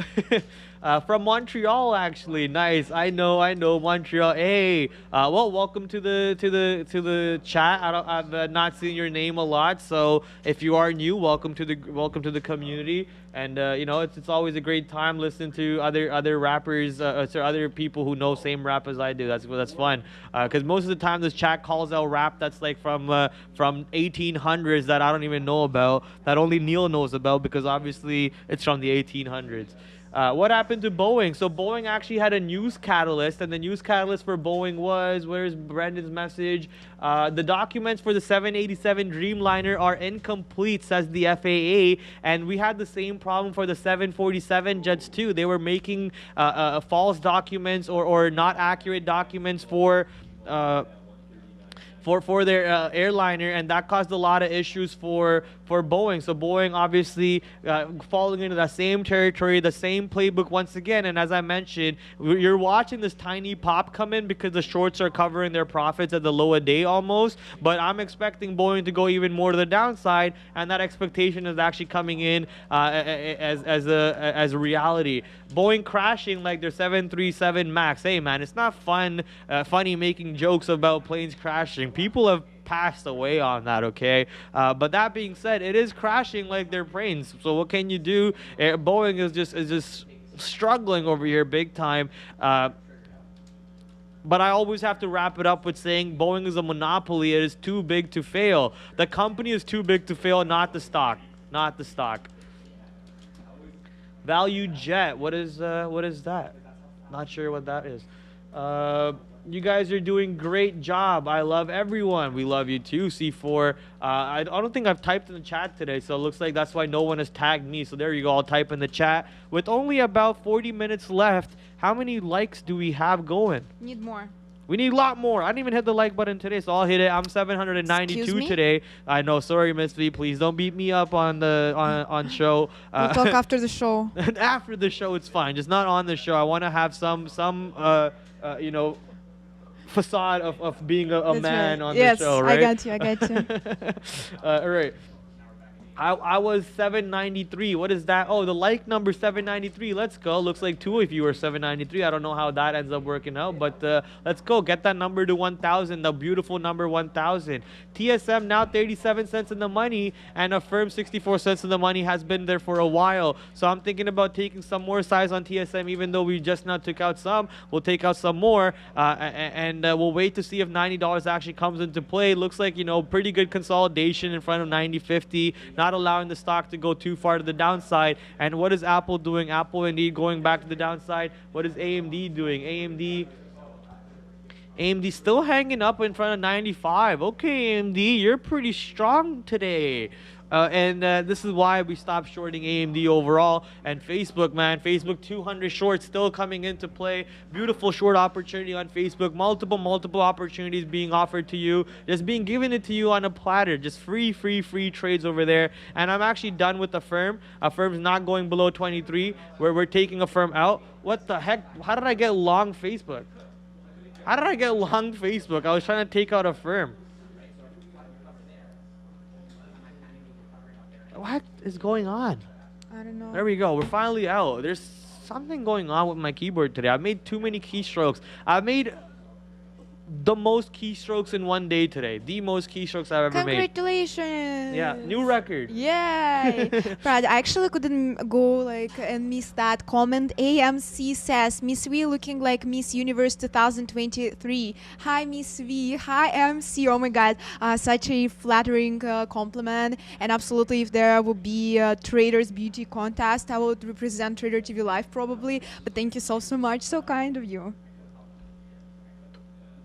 Yeah, Miss V, the as I started the show with, the beautiful Miss V. Thank always, you. right? Algos are trying to mess with Prad. No, I'm just making keystrokes. Like, I don't know why I'm making keystrokes. Like, I've made the most keystrokes in one day in my record of in 2 years of trading. So something's up today. Maybe I'm a little loosey-goosey, you know, just just free. I'm just a little free bird today in my mentality. You know what? I'm actually gonna blame my keystrokes on the Toronto Maple Leafs losing. I'm gonna do that. Maple Leafs losing made me make keystrokes today. My brain's all over the place. I'm still thinking about how we lost in the last 2 minutes of the overtime. I wasted my sleep for nothing. Like, come on, Maple Leafs. And I also lost $20 on them, so I'm upset about that too. And Friday the 13th, chat says. Friday the 13th. That's true. So maybe it's a little bit of a Friday the 13th vibes, energy in me right now. The demonic energy.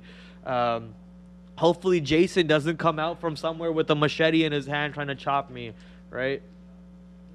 Prad is a bear deep inside his heart, a shorting bear indeed. I love shorting stocks. I've said this multiple times. I like shorting stocks more than I like to go long. I just happen to be that type of person. Leafs suck, and if you bet on hockey, you're no fan, so who cares what you think? All right. I guess that's one way to go about it. You're entitled to your opinion, and I'm gonna leave it at that. What is your keystrokes are premature, Prad? Console wars. I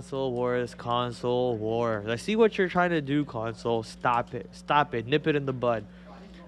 Can you please let us know your thoughts behind shorting TSM? Thanks. TSM was just a high day, and my risk to reward ratio on shorting TSM is ridiculous. So my average price, as you guys can see, is 91.06. TSM's high day is 91.24. So if TSM does go back through high day, I'm only risking about 25 cents to 30 cents on the upside, and if it does come back to the downside, my reward is about 20 cents to 30 cents to 50 cents to the downside, maybe even $1 to the downside. So I'm just playing the risk to reward game overall. The stock has obviously gone up for the most part of the day. S&P 500 does not seem to want to go higher than 40.35. Nasdaq struggling past 12,450. So everything's struggling. We're just focusing on where stocks could take a breather for the longs that we've been watching. So the same idea on Apple over here, Apple 148.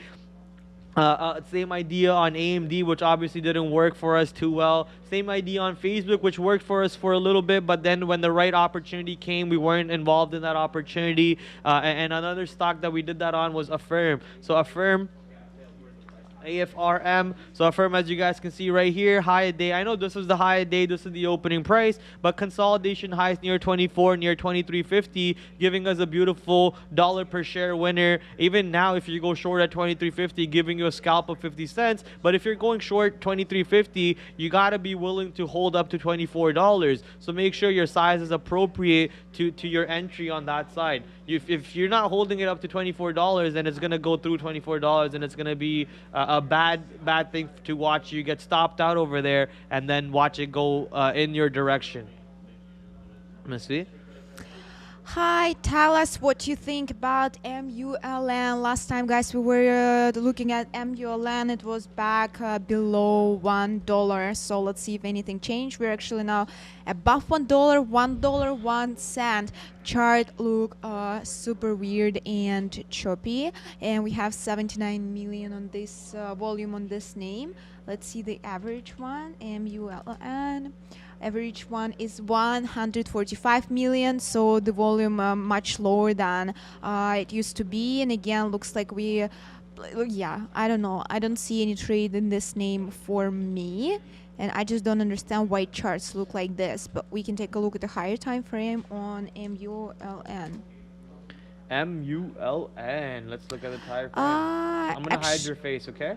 Sure. So, thank you. So we had some recovery in here, guys, from 12th of May, which was yesterday. So starting from yesterday into this day today, we're moving higher. But again, today's day looks very choppy. We have this level at around 104, which we broke today. High of the day was 111. And again, we have resistance level at 111. We couldn't break it up, but if we did, the next key level would be 115. So let's see, but I don't see enough volume for MULN right now to do so. Let's wait until power hour, and maybe it will work. Mr. Karen, no on MULN, need 1.10 for decent volume and levels. Well, yeah, approximately the same level as I was talking, so you're absolutely right. The playmaker says barcode, yeah, hard barcode, I would go on that one.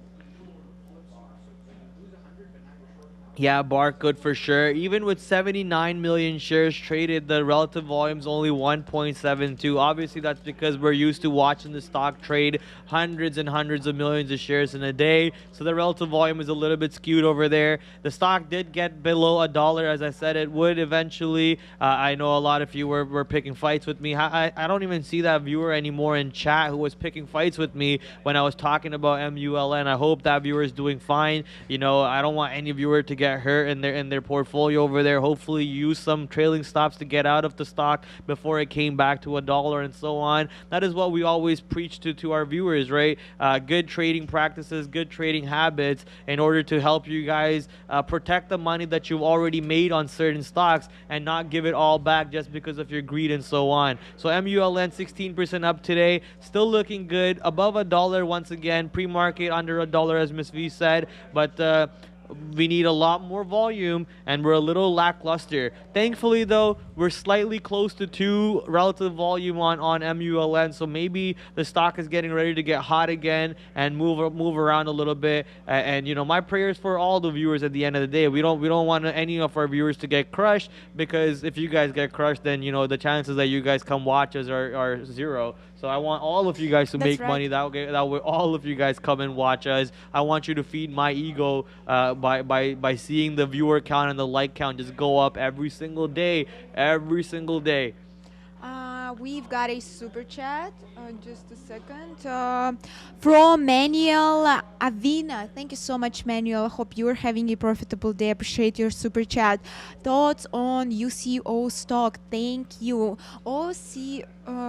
UCO is ProShares crude oil. We have 300,000 volume with average one more than like around 1 million. So volume on that name is pretty low today. Anyways, we're up 3% or more than 3% on the day. Yeah, besides that, I have no comments on that one. Do you, Prad, have any comments on UCO or crude oil in general?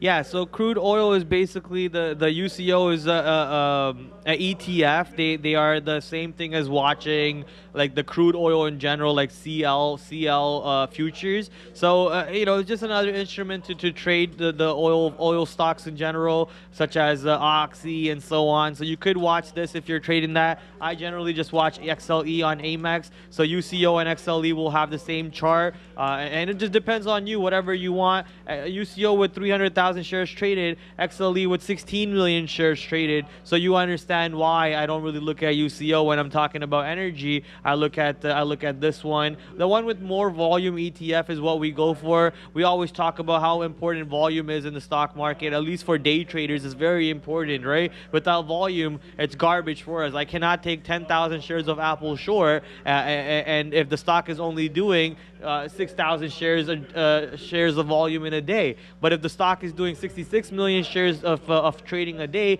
I could take 10,000 shares of Apple short, 10,000 shares of Apple long, and still work my way out of it a little bit, and let the slippage you know, screw me over my prices on some of them. That's the idea. This is why we always look for volume in the stocks. If there is no volume, there is no trade, and I would watch XLE over UCO any day, unless you're trying to watch crude specifically. There's probably some other crude ETFs that do a ton of volume, or for myself, you know, I just stay away from most ETFs in general from trading. I just go directly to the future side. So if I'm trading crude oil futures, crude oil, I'm just gonna go over to my future side over here, which is CL/M22, and just trade this. So UCO, CL will be doing the same thing. And if you ask Arun, according to Arun, ETFs are tracking futures. So CL will be having the move first, and then the ETFs will be following it. The same way how NASDAQ futures will have the move first, and then the NASDAQ ETF, which is QQQ, will be trade after, will be moving a second or two later after the futures move. That's how I would be trading it. You know, UCO is just not for me. I see a comment in the chat. comment in the chat is actually talking about how long, Prad, will it take to be at your skill level. So the answer is non-existent, right? I'm not trying to like boast about myself. I'm not saying like I'm a god at trading. I'm really not. But what I'm trying to say is everyone's different. Trading is not the same game. Like you know, everything about this game is different. Just because you know the rules of the game like chess doesn't mean there's only a limited possibilities like chess. There's unlimited possibilities, and there's every day is different. Every single scenario is different. We always talk about history repeating itself and so on, but since the variables change every single day, my 2 years could take you 10 years. Your 10 years or my 10 years could take you 2 years. So that answer is kind of hard to answer. What I would tell you to focus on is, you know, focus on just having the right practices. For example, this beautiful girl right here went through struggling on TMS, on paper trading for 6 months, 7 months in order to really understand some of the structure of the market over there. Right. And then she even treated that account as a real live account. Yeah. And I saw her get upset for losing 10 bucks. I remember seeing that, right? And then she got excited for making 10 bucks. I was like, this fake account, Miss Lee, chill out. Do you know Like, about that? I remember. Like, I mean, obviously, I remember, right? So I was like, chill out, this paper account. But the point is, treat it as a real account and form the right skills required to do that. Absolutely. And now you see her, like, she killed Tesla yesterday, and she's been like smoking Tesla before that too. That's right. Right? What you've had only like 4 red days in 2 weeks. About, but again, yeah, not that many though. I have more profitable days than in 10 days. negative. If you have 4 red days, that's a 60% win rate. Yeah. What more can you ask for? And I'm still learning, right? Yeah. But that's absolutely true. Thank you so much, Prad. And again, guys, when I first went live, it was like at first stressful to make that first trade. But as soon as I made it, like literally for me was no difference. Either it was fake or real money. Like, again, because I was treating it as a real money and feeling great right now. Super glad to be on the live account. I can call myself a real trader, and we have more in common even now with you guys. I just real quick wanted to bring that Douglas PC says, poll, market and red or green. Guys, you know I'm always down for some polls. It's super fun. But again, QQQ is up more than 3% on the day. This day looks green, and I don't even think like there is a reason for that question. If you want, I can make that poll, or if you have any other nice ideas, put them on the chat, and with pleasure I will make a poll for you guys. And also I want to shout out to my good friend C4 Kami. He wishes me, Prad, and Bear versus Bull Media a beautiful weekend for Tennessee, and we wish you a wonderful, beautiful weekend from Toronto here. Not sure where Bear versus Bull Media is located.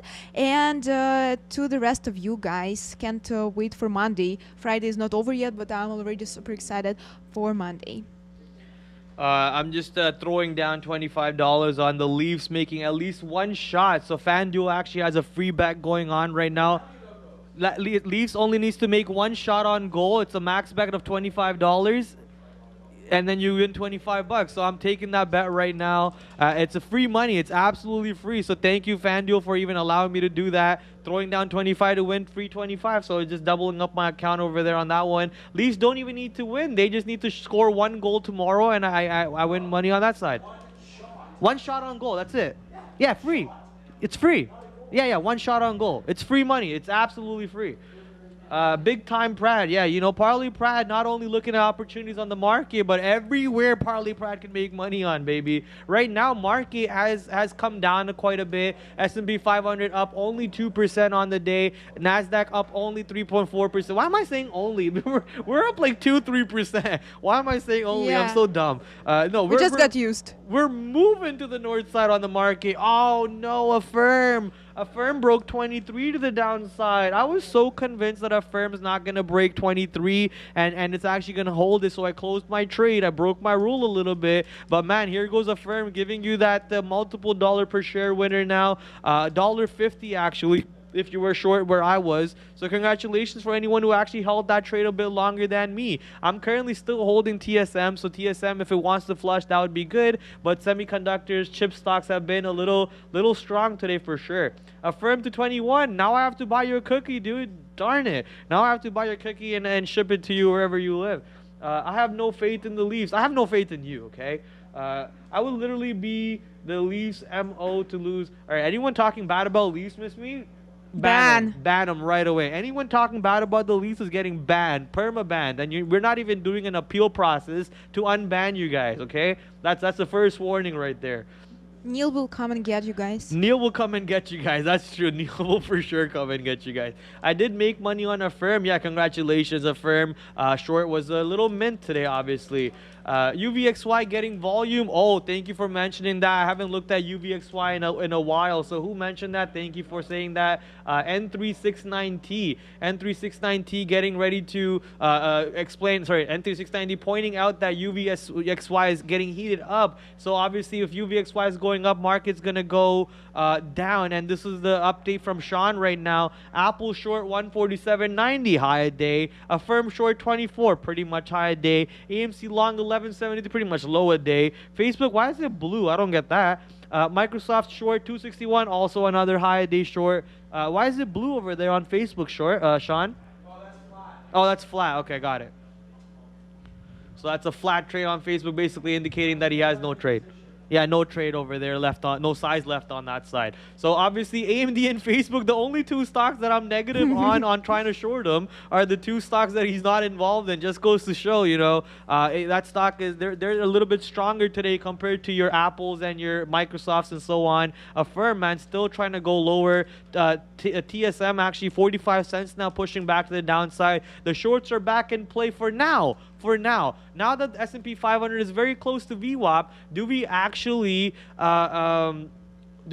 break 4,000 to the downside and go test the low a day, which is 39.60 on S&P 500, or do we find value at 4,000 on S&P, almost at 40,000, 4,000 on the S&P 500, and then go back to the high a day on the futures? So here's wow, man, what a crazy hold for the all-day move. Looks like he got trailed out on the stop on the break of the trend line. I guess if you had a trend line drawn over there, actually it looks like a break of VWAP. I'm gonna guess that's 50 period EMA. So 1 minute chart on the break of 50 period EMA, almost at the high day over there, was his getting out exit for the last few shares he had on AMD.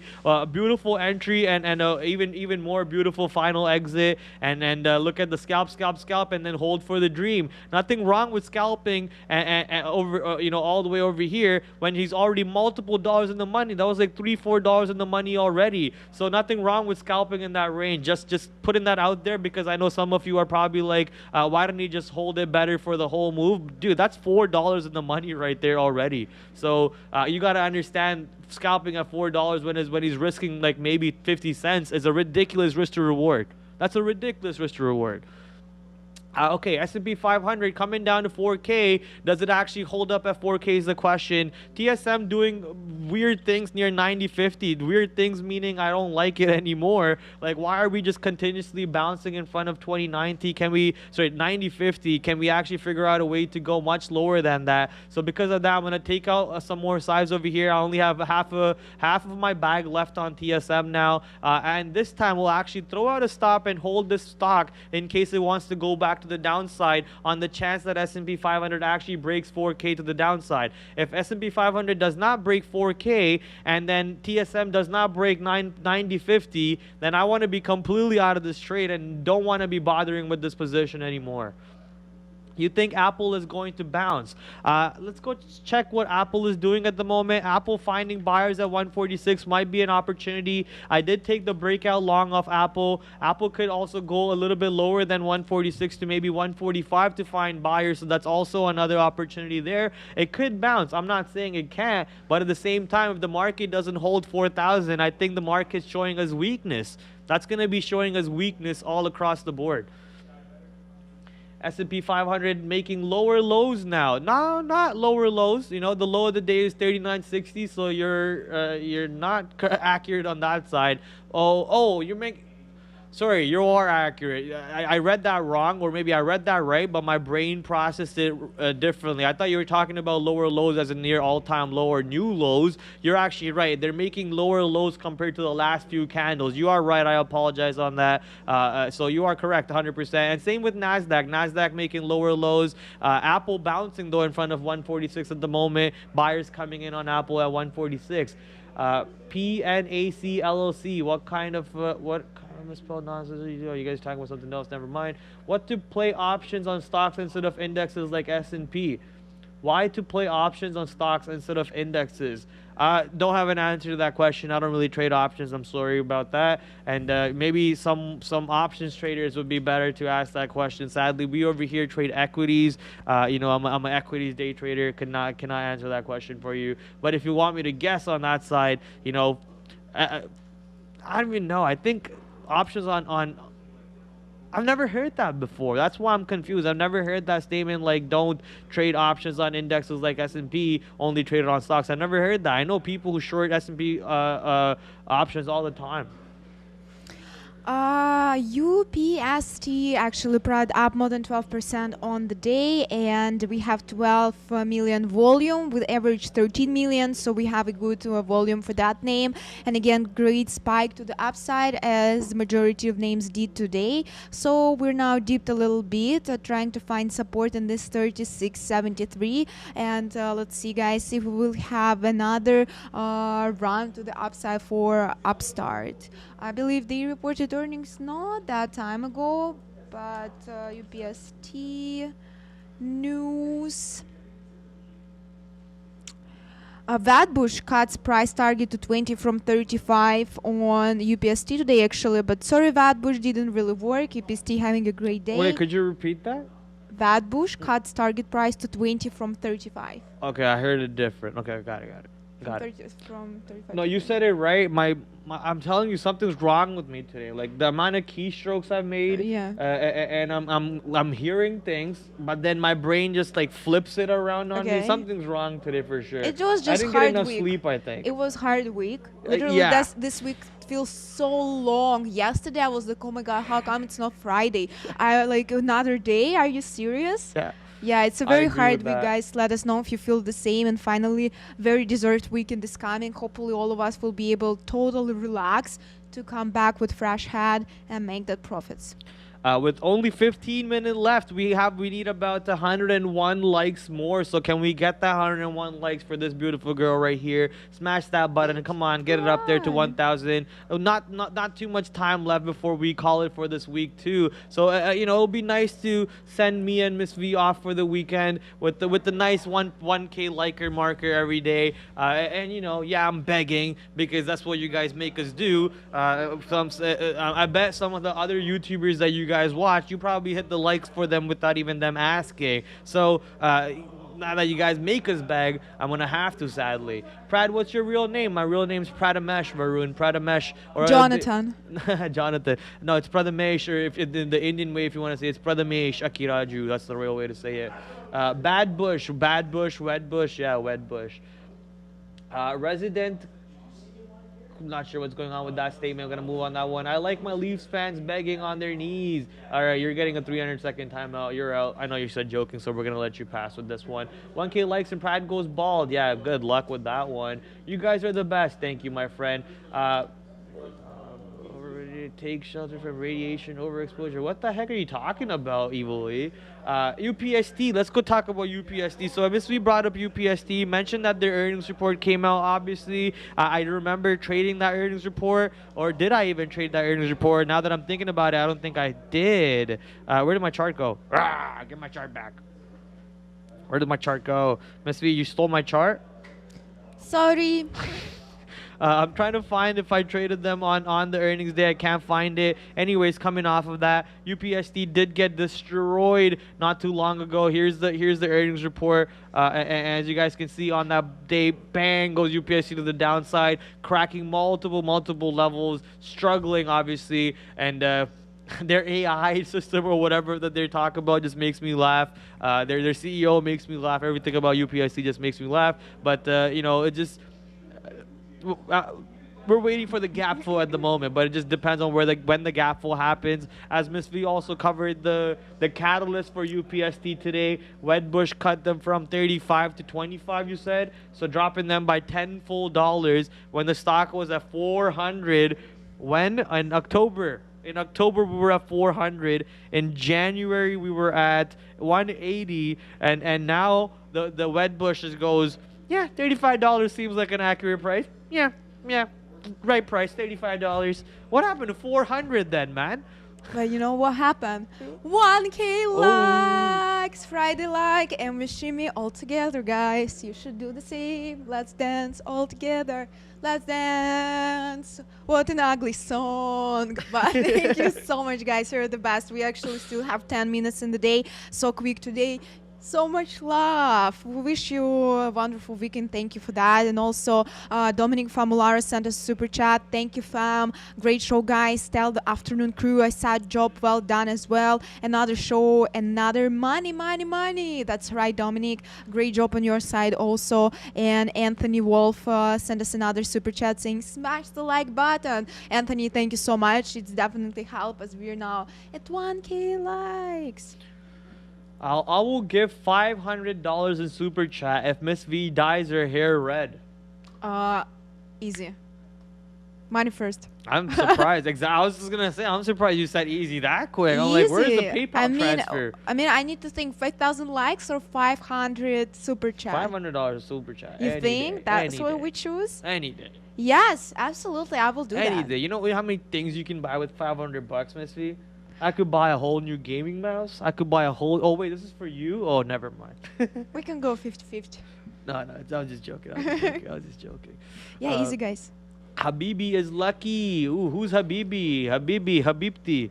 Where are you guys? Red is sexy as heck. Red is, you know what? On some girls, red is hot. And I think Miss V could pull it off. She could pull it off like Scar Joe over there. I could see that. I could see you pulling off like a Scarlett Johansson look with that red hair over there, for sure. Starting a bid war on Miss VA. Wow, looks like Bears versus Bulls over here is taking the bidding war over there. He's auctioning off Miss V's hair. You're Habibi Prad, I think. Oh, I am Habibi. Let's go. I'll take it any day, man. Let's go. I just found out my friend, the guy I'm working with tonight, just scored a 40-week residency, Vegas. Penn and Teller, nice, awesome. I've used to be big time into Magic, and I used to watch Penn and Teller stuff on YouTube all the time. The Fulas, I think, was the show. I used to watch that quite a bit. So yeah, that's a pretty good deal. Let's quickly get back into the market before I escape away in my own thought process over here. So that way we don't get yelled at by some of the other viewers who are here for the stocks, basically. Affirm finding a good base around $22. Apple bouncing off in front of, what is it called, the VWAP area, 146, sorry, not 147, 146 areas. TSM, I got out of TSM. I got bored of that trade. My biggest problem is getting bored of my positions that I'm in because they're not working for me. So I need to figure out how to not get bored of the positions that are in the money, and I just need to let them get stopped out or get the profit target to hit me, or how Ian says, you know, trail your stop, dummy. And then I go, Ian, shut up, Ian, before I kick you. And then Ian just goes, shut up, dummy. And we just keep on repeating the cycle all day. So we'll just have to wait to see when I stop getting bored of my position that are paying for me. Anyways, Apple bouncing, TSM bouncing, Affirm trying to hold up at 22, UVXY above VWAP right now, but still down 7% on the day. NASDAQ is around 12,300, up 3% on the day. ES is currently up 1.95% and trading around 4,000 mark. Everything is holding up at the moment, which is good, and a lot of fun for the stock market has already come into place. You know, that market giving you beautiful long to begin with, and multiple opportunities for us to make money on the long and the short side. Speaking of Affirm holding at 22, that's going to be 22.50. That's going to be a false statement because Affirm looks like it wants to extend its losses a little bit more, and market trying to see if we can actually properly hold the 4K level now. Overstock getting smoked, OSTK. Let's go check on OSTK. 900,000 shares on OSTK today. I don't know if is it getting smoked? It's up 1%. I don't know how it's getting smoked. and it's a little low on volume end too. So I'm expecting OSTK to just do nothing for the rest of the day. Only less than 1 million shares traded, and the relative volume is 0.88. So I'm not even sure if you're looking at the right stock. Maybe you're looking at OST or something. But even that stock was moving up. OST was actually moving up, and I know Dominic was trading this one. Let's go see how OST is doing. Yeah, 11% up. Maybe you're looking at a different stock, or you typoed one of the letters in there. If you can check, that would be good. Meanwhile, thank you so much, Drill Nerd, for your super chat, sending us hashtag Simp Squad. Actually, guys, word simp turned, I think, better in another meaning in our show. Simp for me is something really, really good and nice, and we love our simps, and we're simping for you too, guys. Yeah, in a good buddy. way.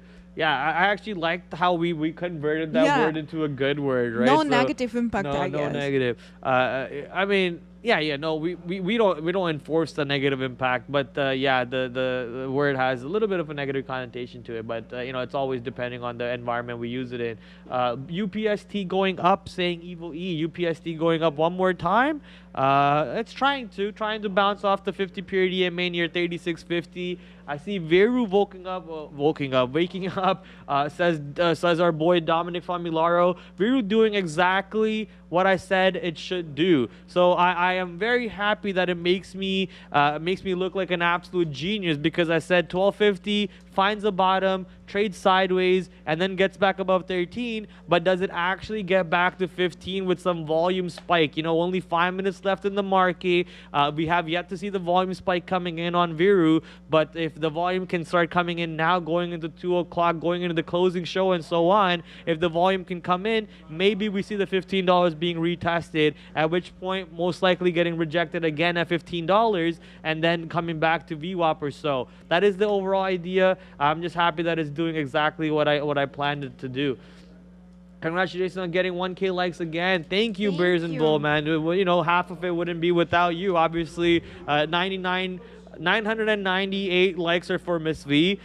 One of them's for you and one of them's for me. Oh, so kind of you guys. And yes, guys, this week especially great because we have a new member. We have of our family, Bears versus Bull Media. Thank you so much. It's chat literally different with you, so much better. I feel kind of like we always talk with each other, taking care of the chat. So I'm super glad you join our moderation side. More to come. And someone asked about Tesla, guys. Tesla gave up a little bit.